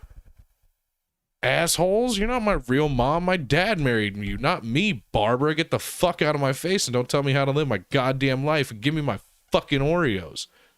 I told you the regular Oreos are for you. Don't eat my fucking double stuff, bitch. You got a little hair? Yeah, Well, I'm glad you got that off. something white was on that was aggravating me. So now we're getting into there's 17 steps to just completely disconnect members from being human beings, basically. And I have all of them. We're gonna have a little test here. Feel free to play along in the comment section. You're right here, so you'll be my subject. We're gonna take the test and see if you are capable of being in the cult. One of alien god T Doe's children. Okay, I'm ready. 1, can you follow instructions without adding your own interpretation? No. Fuck no. 2, Can you deliver instructions as you receive them, or do they change according to your computer, which is your mind? Yes, I can do that. To what level? Does it have to be exactly the same verbiage and everything? That's a good question. Because if somebody's like, I need you to clean this bathroom, I'm going to be like, hey, fucking grab that shit over there and then use that other shit and then go clean this motherfucker. And then we got some other bullshit we got to do. So fuck. I mean, I don't know. That's What? I'm sorry. I know this can get confusing for the RSS feed. Someone in the chat, Shakespeare in the chat, just said, I went to eat Oreos today and my sister left one in the package. Did you fucking kill her? I know this is an unpopular word, but did you give her what we call in the streets a cunt punt? Did you Johnny Cage split in the middle of the kitchen and uppercut her in the fucking... Did you give her an uppercooter? That's what you do with those people. Just don't leave one damn Oreo. That's like leaving the crumbs at the bottom of a Pringles can. You know what's happening with that Pringles can? It's getting a loogie spit on the end. It's getting shoved up your fucking sweet little doo-doo puss. She's just wrong. I hope you handle this. You need to look at your sister and be like, hey, you remember those Oreos? Yeah, get ready, because I'm about to fuck up your south mouth, honey. Okay. Okay, but that one, I would think I could be... It depends on if it has to be regurgitated word for word. Fuck that. I can't do that. There's no fucking way. I can't do that. You could literally look at me right now and be like, Whopper, extra cheese, no salt on the fries, and I'll be like, pepperoni pizza, got it. So next, do you... Wait, what? I don't know. What? Oh, got it. Sorry, We're on 3. Yes. Well, I fucking had to fix it. Do you participate in inconsiderate conversation polluting the ears of others while you and your partner work things out? Fuck yeah, we do. What do you think we've been doing? I'll answer that for both of us, bitches. What we've been doing for the past hour and 40 minutes. Have you ever fucking met me? I literally, like, I can't... You can put me in front of a fucking 3-year-old kid and be like, this is Charlie. He's really soaking everything up like a sponge. I'll be like, what's up, you little fuck? Sorry. Shit. Damn fuck. it. God damn. Shit. Fuck. And then I just won't talk for the next 20 minutes. Moving on. 4. Are you physically clumsy, breaking things because you handle them too harshly or perilously? No. It depends. Depends Sometimes. on my level of intoxication. Yes, and it also depends on if I'm pissed. That is true. So yeah, sometimes. What's next? Who is this? What are we at? 5. Do you halfway complete a task because of your poor standard of what is thorough? Sometimes. Sometimes. It depends on how much I'm into it. If I'm not into it, I'm half-assing the shit out of it. But if it's something I'm very interested in, I'll be OCD about it. Sorry. I just got a Snapchat from the person working the bar right now. Yeah. We had to have a cooler fixed, and I guess that they just there's no button missing. She just sent me a video. I said, who took the button? I don't fucking know. The guy whose profession it is to take buttons, I guess. The button taker. Stole the button. The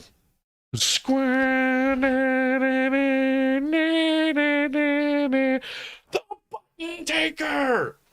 Paul Underwearer. All right. Okay, so Christ. but that one 6. Yeah. So, sometimes 5. Sometimes. Sometimes. I think we're not getting into Heaven's Gate already. No, we're already fucked, but that's okay. Hopefully everybody's playing along. 6. Do you put tasks off or procrastinate? Sometimes. Same as number 5. If Sometimes I'm into it, no. Yeah, it depends But on if what it's it is. doing laundry, I will. I got underwear till tomorrow. I don't have to do that shit till tomorrow. Like, these only smell a little bit. It's fine. Right. I'll turn them inside out. But if it's something that I'm interested in, I will. It's like, oh, I'm out of underwear. Oh, cool. That's fine. I'll just wear some of my girls. I'll just wear none. Oh, no, I love it. Not really. There's nothing better than free balling. I was talking about wearing women's underwear. No, I don't wear I've definitely worn women's underwear. Like, not like to work and shit, but I've definitely like put them on sarcastic, been like, ooh. I've never wore I've done that multiple times. It's hilarious. There's nothing better than like if you're with your significant other and they lay out like their bedtime clothes, and then when they come out of the shower, you're just sitting there wearing like a fucking a women's medium crop top and like some fucking boy shorts, and you're just like, "What's up? How you doing?" Oh my God. That's a visual I just can't get out of my head right now. I got a picture. I'll send you one. I'm in a crop top and some pink shorts. Sweet. It was funny. I just walked out of my room like that. Say juicy on the back of them? No. I forget what it has. A little beach scene on the leg. Okay. Yeah. Okay. What's 7? 7 is, are your patterns of cleanliness, sensitivity, gentleness, etc. consistent, or are they good only when spotlighted? Yeah. Yeah. Probably very much But yes. Wait, cleanliness? Is it talking about personal hygiene? Sensitivity, gentleness? Like that's a lot of fucking. That's very broad. Is your whole life perfect, or do you suck? That's basically what that question is. But you know, whatever. Doe and T are always right. Eat my fucking asshole, you fucking whores. I mean, that's a little. Yes, I hate these people. I shower every day, so that maybe I can get in. I'll admit, there's some days I don't. I have to shower. It's usually it's usually when I come home from work and I just immediately. I get dirty. And then I wake up at like 4 in the morning. I'm like, I'm not taking a shower. I get dirty at my real job. I'm filthy. I get dirty. And not in a good way. I mean, dirty boy. So I have to shower. Oh, yeah. Everybody should shower. Take showers, kids. What are we on? 8. Do you use more of something than is adequate? Yes. Yeah. A lot. Depending on what it is. Hot sauce, particularly. Or alcohol. Yeah. Hot sauce and alcohol. Well, I've been pretty good lately, alcohol-wise. Compared to like 3 months ago. I'm drinking much less. We've both been. Yeah, so have you. Well, because I can't afford $600 for a tank of gas to drive back and forth to the fucking bar anymore. I know. Jesus Christ. Like, I'm about to just cut off my fucking pinky toe and sell it for a tank of gas. I'm sure somebody will buy it. Tell them, beer truck, just tell them to stop by here and drop some shit off. Yeah, I could do that. I don't know if I can get them to stop here. I could probably buy some off the truck. Ideas for later. Food for thought. 9. Do you go from one extreme to another? Fuck yeah. Are Absolutely. You shitting me? It's usually angry to sad. Laughing to crying. Yeah. And then sometimes you mix them together. That's when you really got to watch out. Yeah, that's when shit's about to get real. Yeah. 10. Are you sensitive when approaching another individual about something you want to discuss? Depends on who it is. Or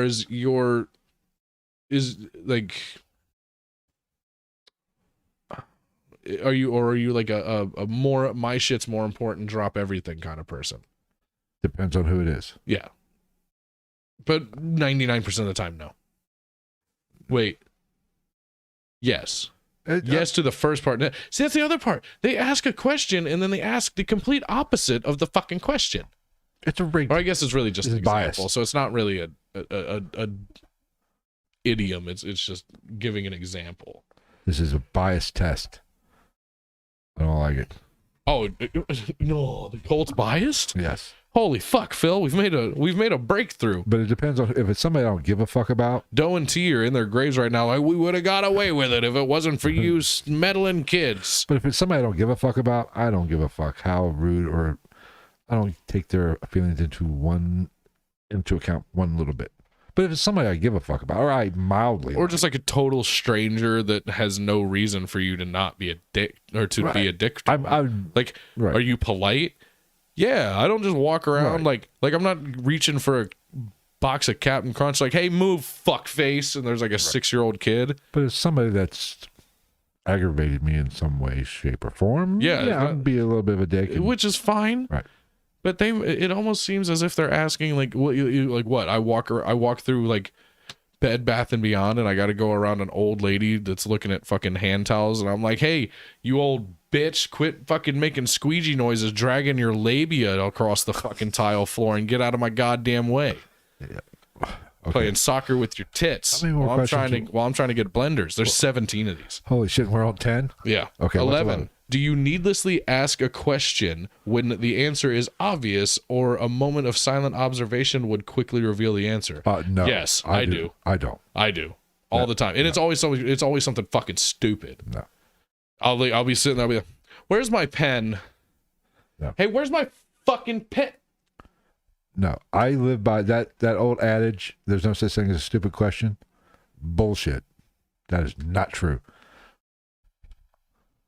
I think there's no such thing as a stupid question if it's actually in the pursuit of knowledge. Well, it goes back to the conversation we had about watching television. Yeah. Or watching a movie.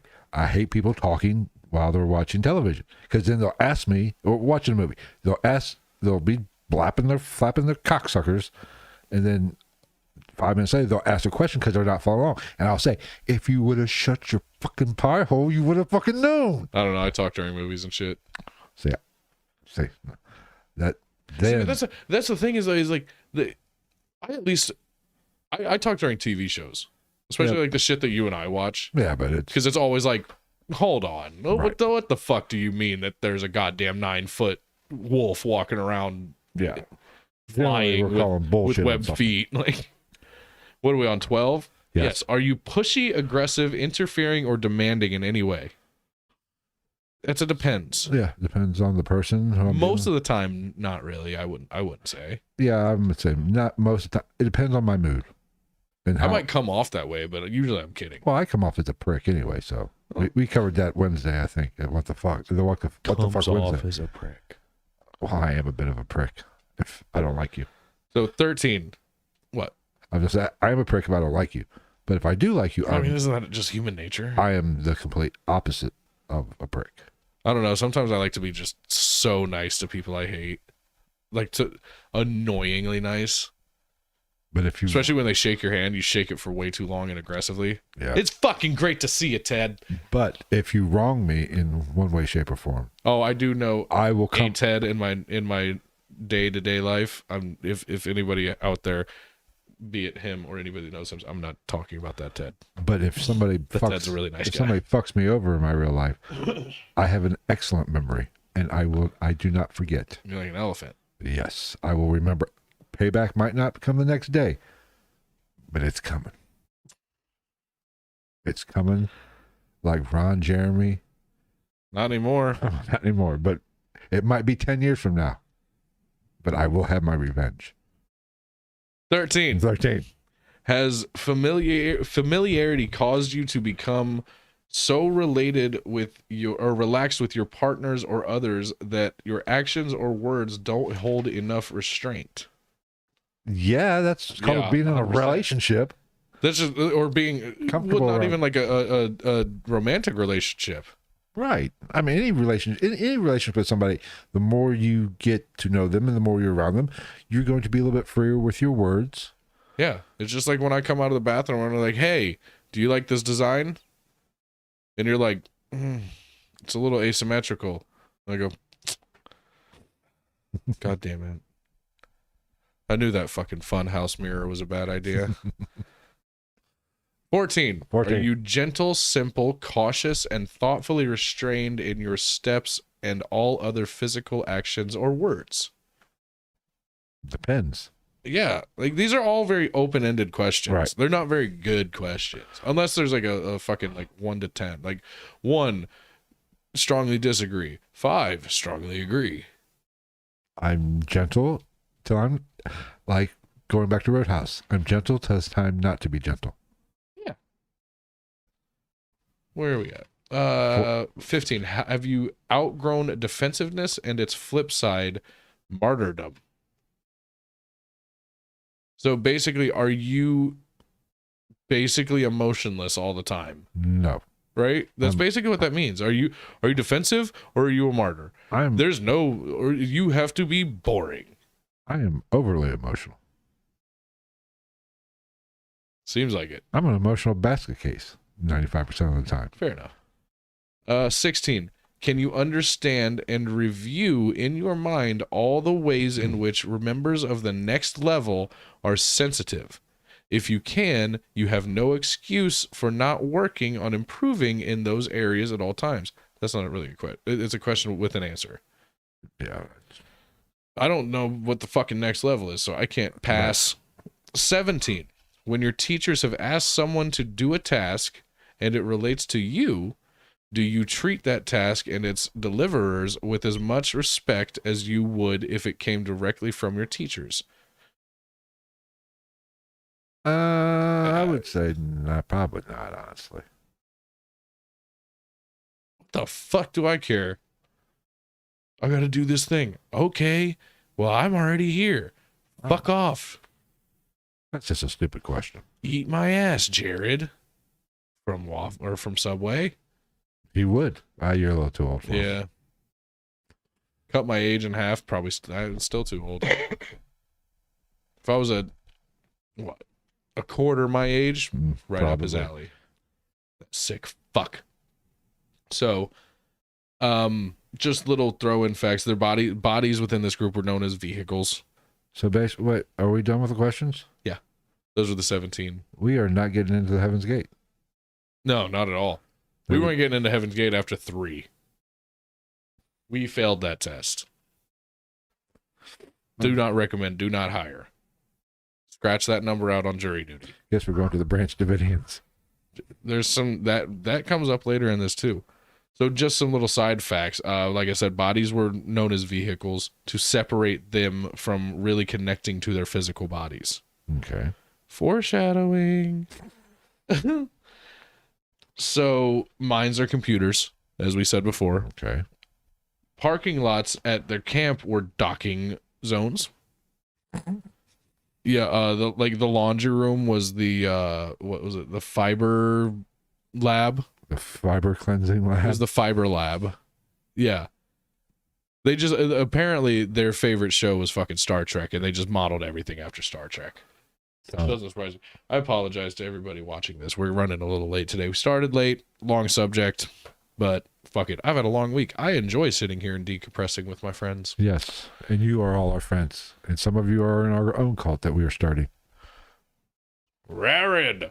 He said that is good old-fashioned racist frontier jargon. Gibberish, yes. Gibberish. Where was I? Yes. So basically, you got into trouble if you were sneaky and didn't follow orders, or if you got horny. Like you weren't even allowed to feel arousal. So I'd be horny. I'd be horny all the time. Did you just fucking beat the shit out of everybody in the morning? No. No, them. No, I didn't do shit. But I'd be in trouble all the fucking time. Hey, Angry and horny. Those are my two emotions. You're just not allowed to have emotions. You just... You're basically the aliens from Galaxy Quest. Fuck, what else is there in life being angry and horny? They came and they conquered our people. This is why you don't have a relationship without sex. You get this bullshit. You get a cult. Yeah, pretty much. This is a lame cult. Most cult leaders get laid. Well, and then Jim Jones had a fucking sex schedule. Well, and then obviously very culty toss-ins also add in thinking for yourself. No good. Don't do that. Having any attitude. Oh, we are. Other than, I guess, happy. I'm fucked. That's what I'm saying. Like, what the fuck? How is that even humanly possible? Like, what happens when, like, you're living in national parks and shit? So what happens when some little fucking kid named Tanner comes out of the woodworks and is like, you're weird, and like kicks you in the balls? You're just supposed to be like, thank you. Thank you so much. Can I have another? I love this feeling. It's not pain. Pain is bad, and we don't have bad feelings. Thank you. Where are your parents? So I can kill them. This is the lamest cult of all fucking time. Are you going to kill me, mister? No, I'm going to kill your whole family in front of you so you get to grow up with those scars. This cult sucks major assholes. Yeah. Does any cult not? I don't know. Jim Jones is sounding pretty good right now. At least somebody was getting laid. See, Jim Jones, if he would have just taken a different path. No, really. Like Jim Jones, he was a great speaker. Like he was speaking and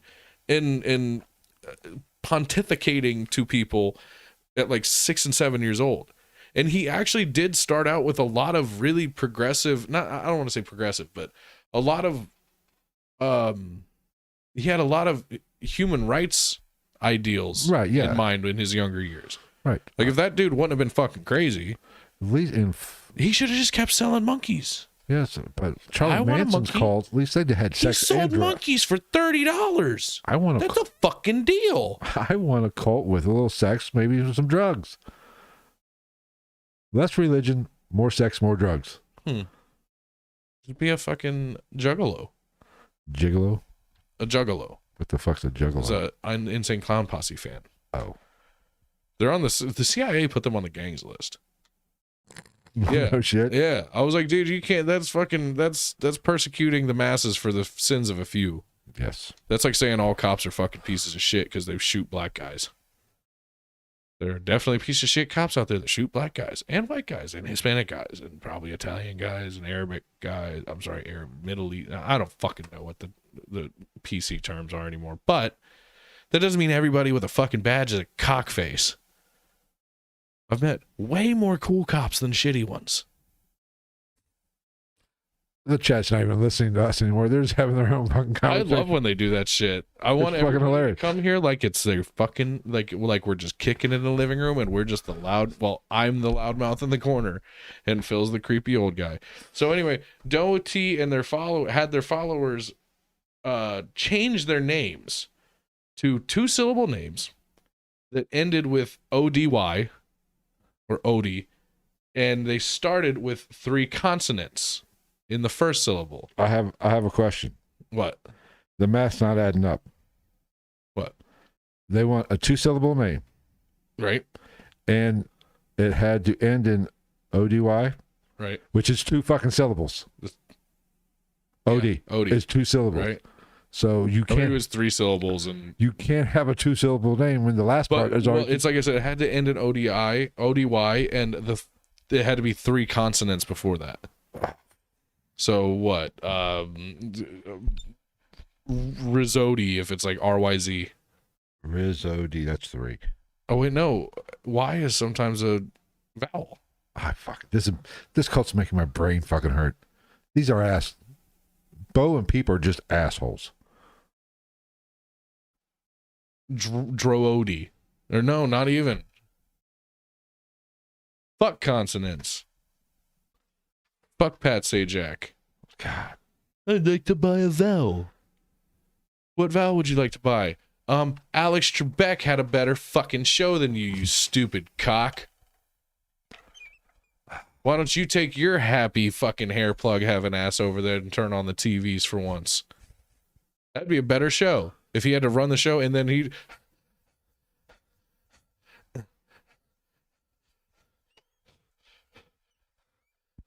Marjorie, your turn to spin the wheel. So, in 1978, a follower inherited somewhere between $300,000 and $500,000 from his father. Jesus Christ, we're not even out of the 70s yet. Right? Which, thinking back, that's a fuckload of money in Back then, 1978. fuck yeah, it is. That's a fuckload of money now. It's got to be, with inflation, it's got to be like the equivalent of $1 million. 1.25. Is it? Sure.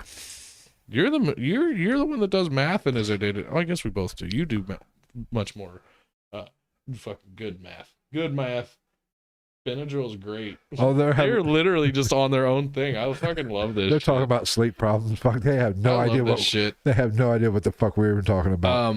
We could be talking about anything right now and they would not know. We could change the subject to something else and nobody would fucking know.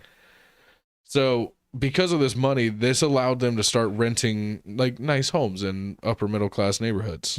Which is what they did. Cool. So at this point, it had come to light that T, Bonnie, wasn't living the life that she preached about. She was hypocritical? Once a month, or on a monthly basis, rather, if you will, she would write her daughter, and she would not do so as T. She would write her daughter as Bonnie, her mom, and wouldn't talk about Heaven's Gate stuff. So she was directly breaking the rules of Heaven's Gate. Well, but who the fuck's going to say anything? She's God. If you make the rules, you can break the rules. Yeah. So, excuse me. Ow. So she did. She effectively did her part to try to keep her daughter in the dark with this whole thing, which you might have been crazy and a cult leader, but I mean, I'll give you that. At least you try to keep your kids clear of it. I don't know if she talked to any of her other kids. And also, she had been diagnosed with cancer in her eye sometime between 1979 and 1983. And in 1983, they removed her eye. They didn't say anything to the followers of Doe and T, despite her returning clearly with a fake eye. Apparently, I guess it was obtusely apparent that she had a fake eye when she came back. But they didn't say anything about that. Just sweep it under the rug. Don't worry about that. Move on. Nothing to see here. Yeah. I find that hilarious. So in June 1985, T went to a hospital in Texas under the alias Shelley West, which is when she learned that either she had a new cancer or the cancer that they tried to remove by removing her eye never actually left and had spread into her liver. And she died within that same month. Damn. Yeah. Apparently, cancer can kill God. Yeah. So Bonnie's daughter tried to reach Doe, to no avail, obviously, because they're living in a fucking park, until she actually received an audio tape he explained his late response, and this is when she learned of her mom's activity and what she had been doing.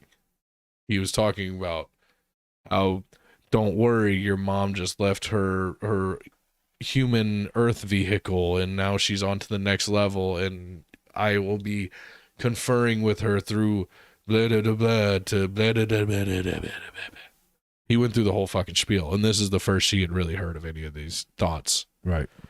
So, and apparently this is when T died, he started going off the fucking deep end. And this was it became super obviously obvious that he legitimately believed in this shit. Because, like, I guess he was, like, fighting tears and crying on this audio tape and shit like that. And he also told his followers after T died that she actually died because she had too much energy and she had abandoned her craft to complete her journey to the next level. Yeah. How convenient. Ow. So now this leaves Doe as the new leader, because T is dead, as we all know. That bitch dead. But still, excuse me. Sorry. God damn it. I just got all kinds of confused after that burp. Fucked my whole life up. So he was the new leader, but still a vessel through which T spoke. So he decided that he was going to marry, and in fact, quote unquote, married every member of the group. Well, he was just seated in a chair. I guess he was like crying the whole time, and people started being, certain people in the group were like, yeah, this ain't looking good. Shit's going downhill. Something tells me that he's not all the way on his rocker. And shut up. Mind you, while he's marrying this, I think it was like 38 people, he just would put the same ring on them and then take it off, and then the next one would step up, and he would cheap bastard wouldn't buy everybody their own ring. I think it was $100 gold wedding band, and he would just next. What's up, bae? Next. Can't wait to get in them cheeks. Next. You know I hate your mother, right? Next. So. Oh, it's fucking hilarious. Oh, I really needed that drink. Okay. So people said that this is when he really, really started to noticeably lose it. The people in the group were like, oh shit, this motherfucker. So he told members that they were all there because they had more to learn, and that he was still communicating with T. So he also told followers that T had gone to the next level, and he was now the only person alive on this level who could get members to a point that would gain them entrance into the next level. There's a lot of levels here. Yeah, dude. There's levels to this shit. So, this brings us to talking about Dick Jocelyn. The Dick is Jocelyn. Dick Jocelyn. That is a classic name. Yeah, right? That's a fucking great name. It's like Mike Hunt. You want your Dick Jocelyn. Yeah. If a dick is not Jocelyn, is it doing its job? As long as it's pissing. So, Dick Jocelyn was a longtime member who joined in 1975 and became one of Doe's right-hand people, if you will. So Doe told Dick that his vehicle was attracted to Dick's vehicle. And then he was kind of just shunned by Doe within the group to the point that he got like weird vibes and felt ostracized and just officially left the group in 1990. So Doe's vehicle wanted Dick's vehicle. And because of that, he basically got ostracized. So Doe's vehicle wanted Dick's vehicle, or I'm fucking... Doe's vehicle wanted vehicles, Dick, something. Dick's I don't know. vehicles, There's you got me all confused. So between 1991 and 1992, the group aired a series on TV called Beyond Human. Yeah, they purchased 14 hours of airtime, I think it was. It was a whole fucking spiel about how the year 2000 was going to be the end of everything, and that's when they were going to go to the next level. No more new members, but they brought some old ones back through this series. They didn't gain new membership, but some old ones returned. So some people got out of a cult and came back in voluntarily? Yes. There's cool, because that was one of the things with this group that was a little different than a lot of the other ones. You were free to come and go, really. And Marshall Applewhite actually kicked people out too, for not following their whatever the fuck you want to call it laws. But fuck you, eat my dick. So, as we were saying, kind of said earlier, after Waco and Ruby Ridge, Doe thought that he could effectively bring their quote-unquote exit on themselves from this level or plane. Oh. Yeah. So Doe started saying that the Earth was going to be recycled to get more members to join. So he basically tried to poke the government to come do to them what they did in Waco. But the government just didn't respond or recognize any of it, which is hilarious. Like, he's just like, no one puts baby in the corner. Yeah. That is the shitty Patrick Swayze movie. It is no Roadhouse, my friend. No Roadhouse. It's no Ghost. Ghost was all right. It was all right. So Doe asked, and we're getting into some foreshadowing that is on the level of being a spoiler. He asked the group if anyone would be willing to willingly exit their worldly vehicle. And less than 10 people left the group after that. So he was giving them the option to he wanted them to basically volunteer to end their shit. Yes. And less than 10 people. Less than 10 people.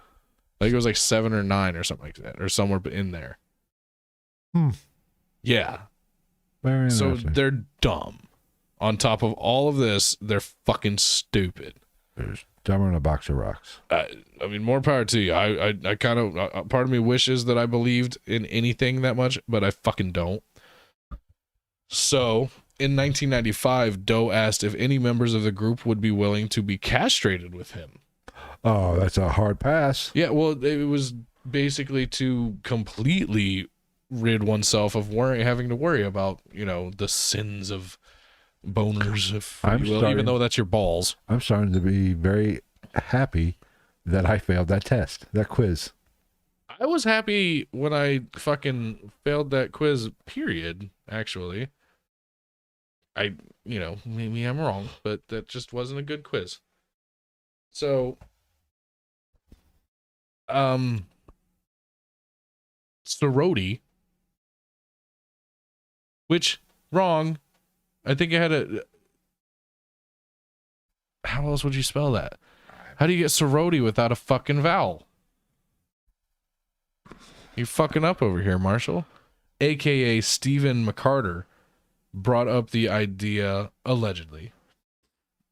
And he was the first to be castrated by 2 other members, one of whom used to be a nurse. So, you know, well, at least we have qualified. A medical professional. And his ball sack, well, what was left of it, well, I guess the sack, you just take out the testicles, but his ball sack was in pain and started to swell.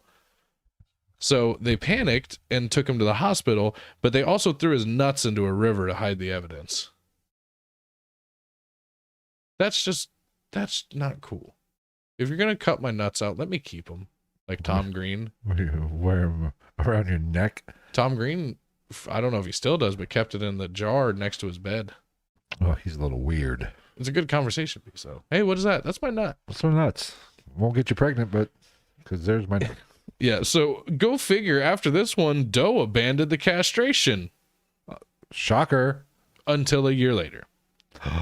When a doctor in Mexico agreed to the whole thing and castrated Doe and a few other members. Yeah. Around this time or shortly after this, the group bought heavensgate.com, the domain for heavensgate.com, as we are seeing here, and was actually making pretty fucking good money doing programming for companies in the infancy of the internet age. Yeah. Interesting. Apparently there were some intelligent members of this group. So, yeah, we're getting there. We're getting there. Don't worry, everybody. So, God damn it. What am I doing here? What am I doing here? What am I doing here? That's what that wait, what it, oh, it, oh. Oh. Oh, there we go. That's what I need. So, this is when they started to rent a 9,200 square foot mansion in Rancho Santa Fe, paying $7,000 cash a month to live in this house. Nice. Fuck me sideways. But I mean, I guess if you're talking, like, depending on how many people you're talking about here, that's really not that much. 9,200 square feet. I'm assuming that's got to be like, what, 165 rooms? A lot. That's a mansion. Yeah, you fill it, you're good. So, you know, whatever. To each their own. Great website. Great logo. I do like their logo. Actually, interesting story. Lil Uzi Vert pissed them off because he put out an album called like Atake Eternal or Eternal Atake, and just straight basically did the Heaven's Gate logo. Sweet. And I guess I got pissed about it. I'm like, it's Uzi. He's a weird little fucker. And people also say that he made a deal with the devil and shit because of some of his lyrics. I'm like, he's the one that had that like $26 million diamond put in his forehead. Yeah, and then it got knocked out. Imagine that. Yeah, fucking, like, I actually like his music, but that was not, I think that was a dumb move. To each their own. So, the same month that they moved in here, and they got alien abduction insurance on everybody, which covers alien, an actual thing. It covers alien abduction, death caused by aliens, I think, bodily injury, and this insurance covered, I'm assuming everybody, but whoever was covered by it, at least, it covered them for $1 million per person. Okay. What fucking insurance company is that? They're taking money that they're never going to have to give out, so they're smart as fuck. I mean, true, but like, you know, volcano insurance is a thing. Well, I can understand that if you right. That's a real, yeah, that makes sense. So, I mean, I don't think we need it here. Yeah. Until Yellowstone erupts, but by that, guess what? If that erupts, I don't give a fuck how much insurance you got. We're all screwed. Oh. Excuse me. Damn. So jump ahead. Anybody in this world that we work in here probably knows Art Bell, right? Yeah. Coast to Coast AM, and whoever The other guy was Oh fuck. Oh. that took over for him. Oh. God damn it. George Norrie. Yeah. So I believe this was back in the. I think this was back in the Art Bell days. I'm 99% sure. Coast to Coast AM aired a phone call that came in about a Saturn-shaped object that appeared behind the Hale-Bopp comet, which apparently was the sign that Doe and his followers were waiting for. Of course it is. So this was March 19th to the 20th-ish of 97. Doe recorded Doe's final exit, talking about mass suicide and the only way to evacuate Earth, quote unquote. So he persuaded 38 followers to prepare for a ritual suicide so they could board that object, which was supposedly a spacecraft that was coming by for them, and this was their opportunity to leave this earthly plane and go to what was their goal to, you know, blah, blah, blah, blah. So they started preparations. Excuse me, sorry. They started preparations. One of those preparations, which I think is both good and really kind of sad for the people involved, was they had to videotape a farewell message. Which, I don't know if that's good or bad for family members. But, well, see you, bitches, I'm out. Or, like, do you want, or would you rather have your family member or loved one just die of a suicide, a mass suicide? Or would you rather have them on camera spewing crazy shit and then doing it? As like that's the last thing you heard and saw from them. That's a tough one. You know what I'm saying? You're right. It's a weird one. So fast forward. I think this was I believe this was a 3-day process. There was a first group of more than 10, I believe. Second day there was a second group. Third day there was another group. Doe was part of the second group. So why the fuck did the third group do this shit? I don't know. I think I would have said, fuck it, I'm good. So in order to commit this mass suicide, the members took phenobarbital mixed with applesauce or pudding. You know, to each their own. And they washed it down with a shot of vodka. Don't blame them there. On top of that, they put plastic bags around their heads just to make sure. Overkill. We want to do the job. BTK'd themselves. We want to do the job and do it right. Yeah. So all 39 people that were involved in this mass suicide were dressed in identical black shirts and sweatpants and brand new black and white Nike Decades. Nike effectively immediately stopped the production of the Nike Decade and has not produced it since. Probably a good call. Yeah. Yeah. Well, this one, they were also all wearing armband patches that said Heaven's Gate Away Team. Yeah. Well, and there was a whole lead up to all this. Like, they went all out. They lived their best life before they did this. They went to, I think, Vegas, and they were playing like slot machines and shit, and like made videos of their winnings. And they went to SeaWorld. They went on some drop zone type ride at a fucking carnival or some shit. Kind of a last hurrah. That I guess they all got on for $123 as a whole group. Not a bad deal. It's like less than $4 a person. Good deal. Yeah.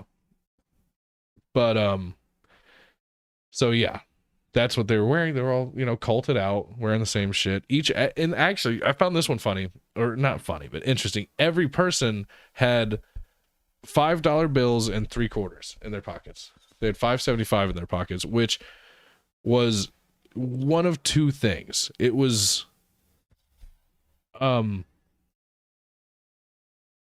either it was the total amount of money it cost for the bus fare that they took,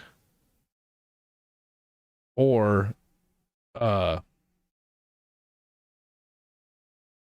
calling home, could be that, or there was a song, or not, there was a song, there was a Mark Twain novel that said fuck was it? What was it? It was like $5.75 is the cost to a train ride to heaven or something like that. I'll take Something your word along for it. those lines. Which, whatever. That's fucking stupid.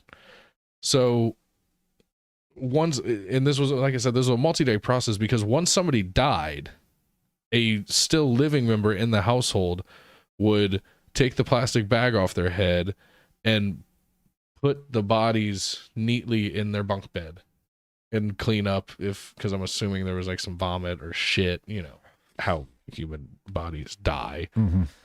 But, to each their own. So then they covered the bodies as well, which understandable. Even though you're also going to kill yourself, I doubt you want to just look at a bunch of fucking dead people.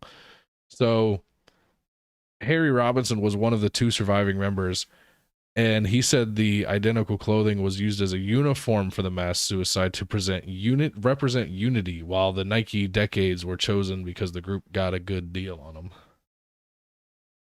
Yeah, that's it. And apparently Marshall Applewhite was also a Nike fan. And, quote, therefore everyone was expected to wear and like Nikes within the group. They also had a saying in the group, just do it, using Nike's slogan. They pronounced do as dough to reflect Applewhite's nickname. So just do it. These guys are stupid as fuck. Right. So there's 21 women, 18 men between the ages of 26 and 72. That's the crazy thing. There's a 26-year-old girl involved in this. And if you look her up, like, she does not look like the same human being when she started, because they had a strict diet of like nothing. They ate shit. Like, I would have left just on that. I'm like, bitch, I want a fucking coney. Suck my balls. Suck my balls.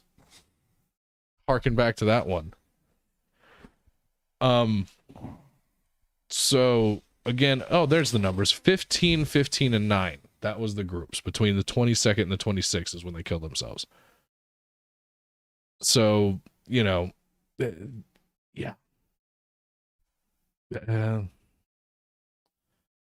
don't know. That's basically where it comes down to. Other than that, one guy that was a member that what was it? Rio D'Angelo. He changed his name to Rio D'Angelo. Douchey. Yeah. He made a fucking, really all he did was he got a package. He received the package that had like Doe's final exit and shit. Mm-hmm. And farewell messages of the group and shit like that. And then he got a ride to the house because he wasn't there, because he actually got a job offer from a company that their company worked with. And Doe was like, the Lord God T wants you to do this. So he went, and then he was the one that actually made an anonymous phone call telling the cops to check on the welfare of this household. And that's when they found 39 bodies. And then everything else just kind of slips into obscurity after that. So did they make it on the fucking spaceship? I don't think so. You don't Because think? call me crazy, but I don't think that you can take everything you hear on Coast to Coast AM as the word of God. I don't know. I just have one question. That's the end of it with the suicide, correct? Yeah. How dumb do you have to be? It literally just kind of like falls off into nothing after that. It's amazing. 39 people killed themselves in the vein of a UFO cult. And it just kind of... How stupid do you have to become a member of a cult? No disrespect. It's one of those things. Like I get some of them, especially thinking of it from the thought process of somebody who's like really going through some shit, like some life-changing, life-altering stuff that like it was out of their control and they just don't understand how to move forward on their own. But this one's a bit far-fetched for me. I mean, it is in my nature to call bullshit at times. Mm-hmm.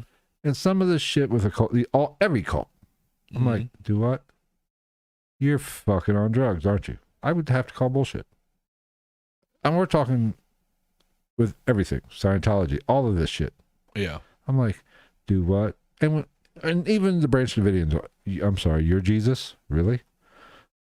How much shit did you smoke there, fucktard? Well, really? There's also like, there's a lot of misunderstanding about all that shit too, about a lot of these cults. Like everybody thinks that David Koresh started the Branch Davidians and he didn't. No. Everybody thinks that, like, what? Everybody, like a lot of people haven't looked into or don't understand the level of depravity from Jim Jones. A lot of people, some people think that like, oh, he seemed like such a nice guy and he was such a good speaker, and then he just snapped and blah, blah, blah. Not really. Like he was threatening to have his monkey Mr. Muggs kill small children and shit like that. But I'm just more cynical. I don't buy anybody's bullshit half the time. Oh yeah. I mean, God, I ask too many questions. Exactly. That's my thing. Is like, in cults don't like questions.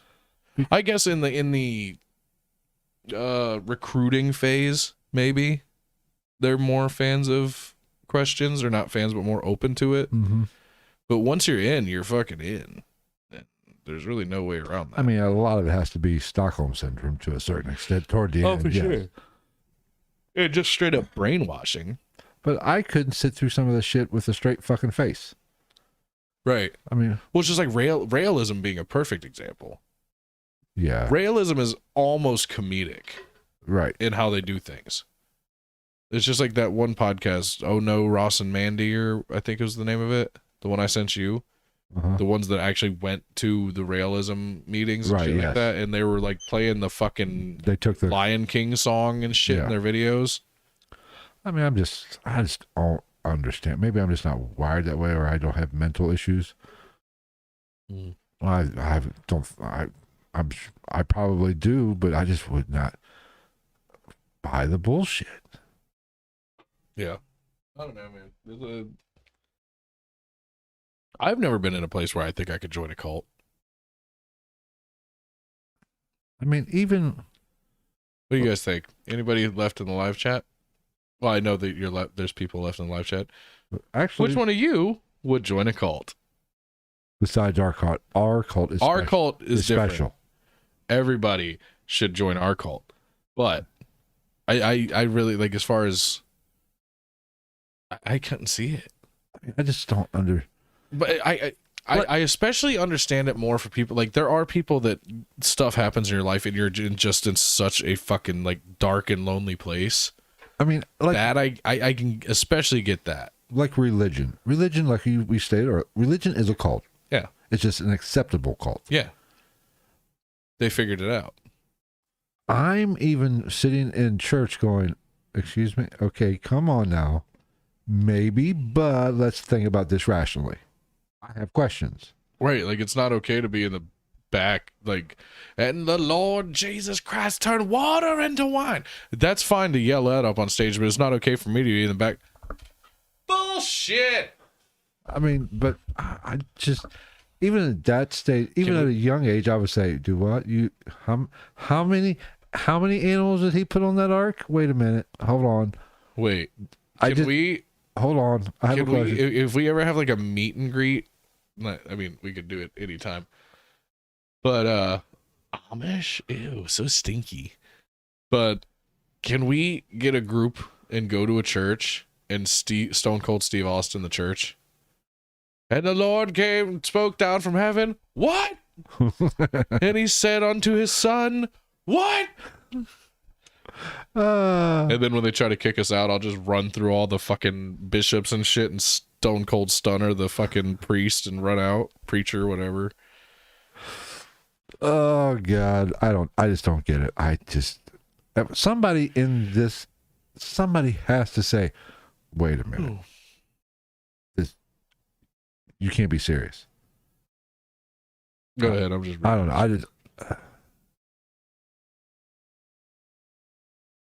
know. Gregory says staying in a cult comes from not being able to admit you made a mistake in leaving the group. So I've never had that problem. I've always been the type, I will admit I made a mistake. I also have no problem leaving groups behind. Right. I mean, I say all the time, if you meet 100 people in a year, a good 90 of them probably ain't gonna be around at the end of the year. I mean, I've always been the type that, I have strong opinions about certain things, but they're not set in stone.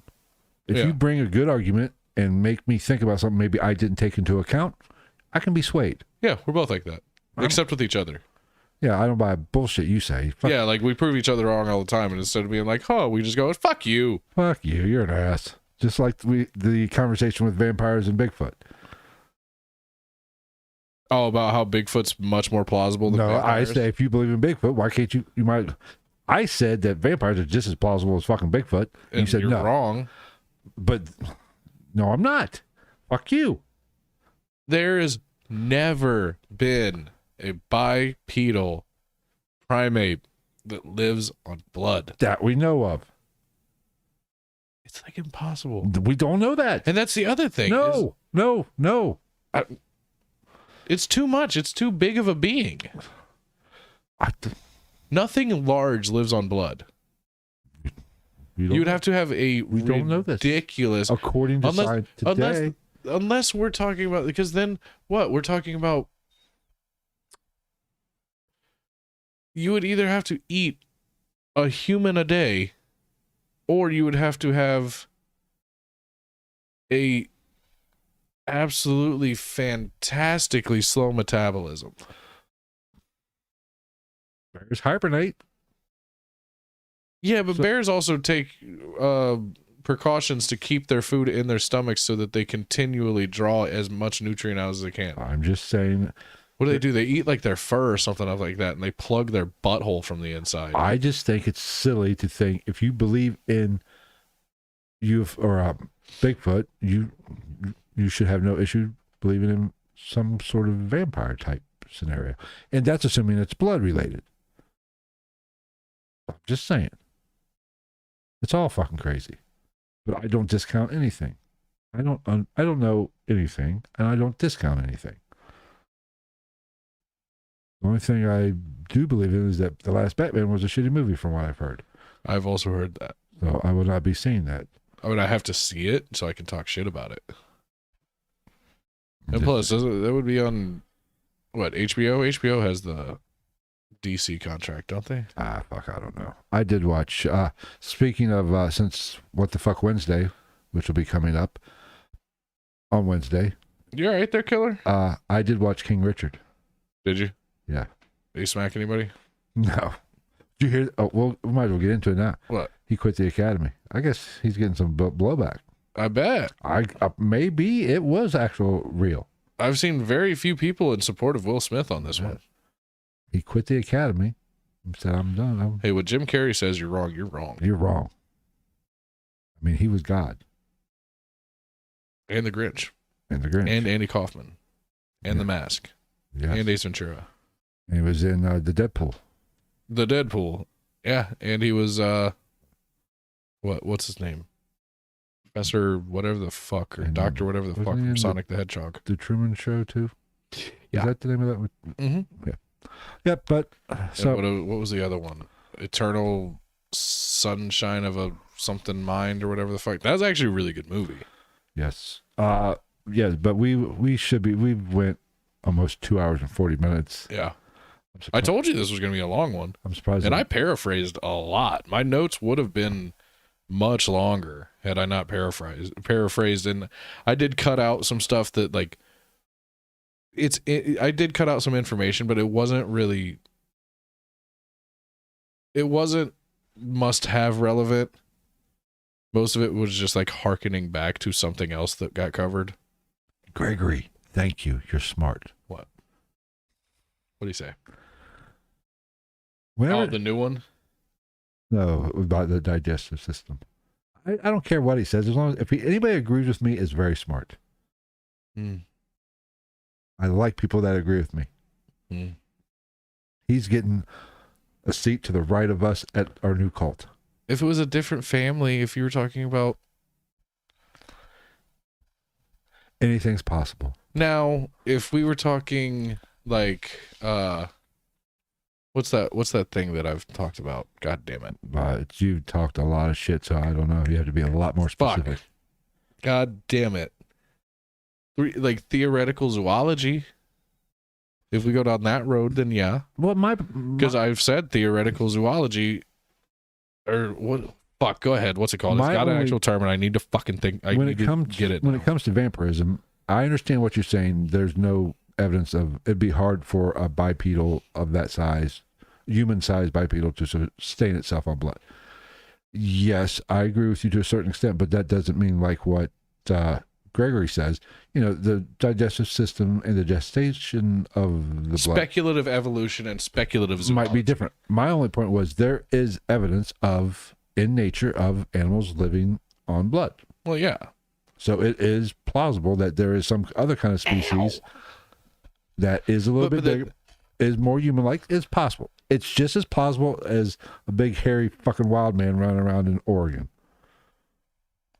A lot of women crave red meat around that time. Well, that's because it's basically your body going into a short period of involuntary anemia. I crave red meat all the time, so.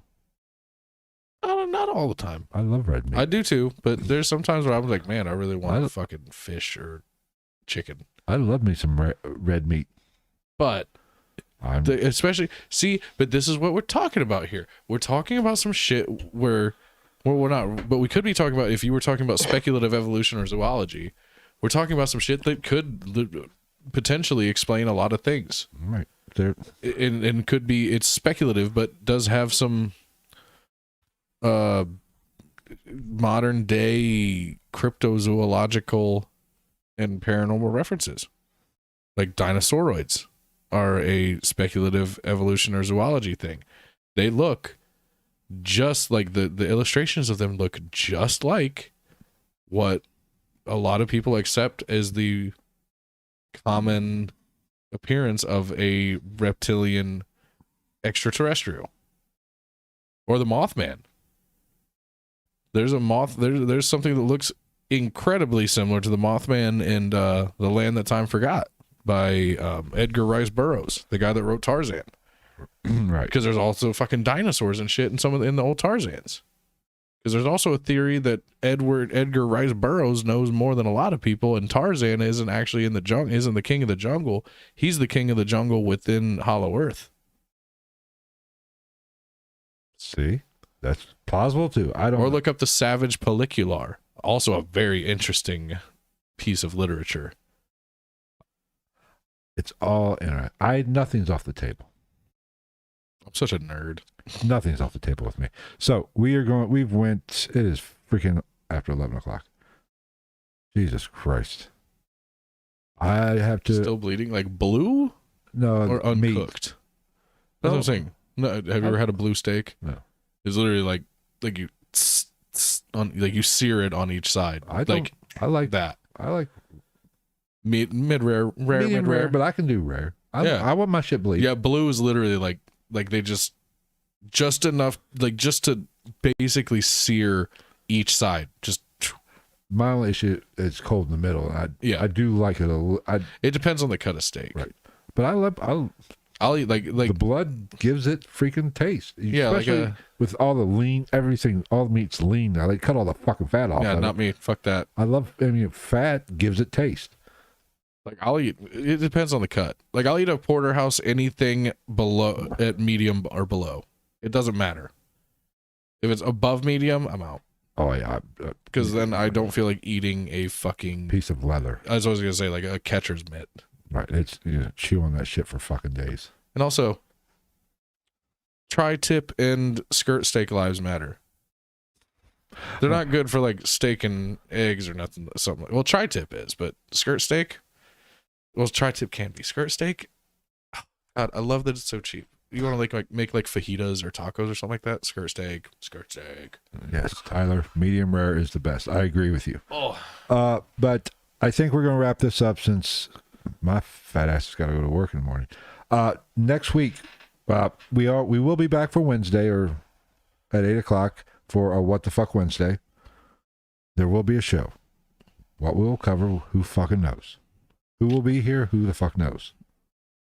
But there will be a show. It just Oh, are we possibly having a guest on? I don't know why. Oh, I thought you were talking about I don't, what's her fuck? Oh, well, hopefully she has a way to hook up a microphone when she does want to come on. oh, we'll figure that out. I got another thing. This is I just don't have another LXR. We have to do. I just bought. Oh, you don't have another XL. I was gonna say we I have just to bought do 2 XLR ports or cords. We don't have another port. We have cords, but we will be back Wednesday to cover some crazy headlines and generally talk shit and have a good time and interact with you guys. Next Sunday, episode 177, will be Sex Demons. So that's a two. That's a split, right? We're splitting that one. Mm-hmm. We don't. We can. We don't have to. Oh, I thought we were splitting that one. I didn't think so, but it don't matter. Oh, was that mine? No, it was mine. You just did the last 2. We can split it. You have your own shit. Have the notes ready. You to add to. I just figured because I'm sure we'll be able to find different shit. Oh, well, I mean, Sex Demons. It's all the same shit. Not really. It's the backstories of them that make them I've interesting. got a list of 6 or 7. El Encantado. It's got to be on there. Yeah. Succubus, the Incubus. Well, but they're all succubus. The Dueo. The Dueo. I don't think I read it down. I haven't finished my. But they're all incubus and succubus. They're all this. That's what an incubus and succubus is. They're not separate. I'm trying to think of the other ones off the top of my head. And they're all freaking cultural. A lot of them from Africa. It's all the fucking same thing, just fucking different name for different. Oh, I can't think of the name. We have to cover the one in Africa that tends to appear during election cycles. Maya, or is that Maya? No, that's a German one. Fuck. But anyway, we're covering Sex Demons. I was gonna say it's after 11. Don't expect me to think of stuff. We're doing Sex Demons. It'll be interesting. Whenever we get to talk about sex, it's a good time. And demons, my 2 favorite things. Good steak doesn't need sauce at all. True, but there's nothing wrong with A1. Nothing wrong with it. For a shitty steak. I like the tang.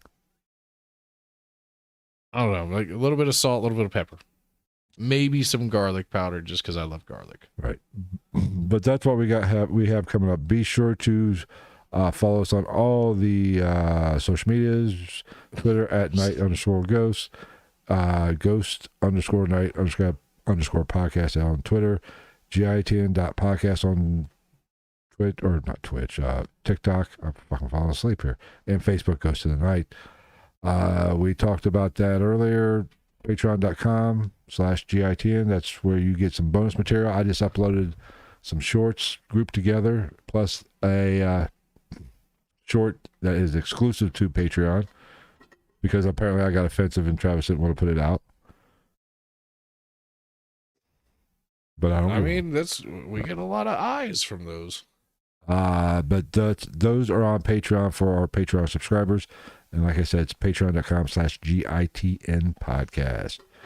I think that's all the business I have. Like I said, ketchup on your steak. Oh, that's just fucking wrong. You're out of the cult. You're done. You're out. So the show will just cover me? What, the Sex Demon show? No. No. I could use me a sex demon right now. But it's boring. Most of it happens at night during your dreams. Fuck that shit. Anyway, that's what we got coming up. We thank you guys for putting up with our crazy shit tonight. Even though, I apologize for how late this ran, but well, they were having a good time talking about Benadryl and clothing, and well, it's also just a really long topic. And as we all know, I work a lot. That's true. So we will see you next Wednesday, and we will see you on Sunday for another Sex Demon Talk. Because we love demons. Or I love demons. Just demons. Sex is bad. Unless you're married. Good. Unless you're married. Fuck off. Look, it's not my fault. I didn't make the rules. The Lord and Savior Jeebus did. And you ain't following them. I'm pure as the driven snow. That I just pissed in, yeah. That's just some weird kinky shit. All right, we're out of here. Take care, guys. We'll see you.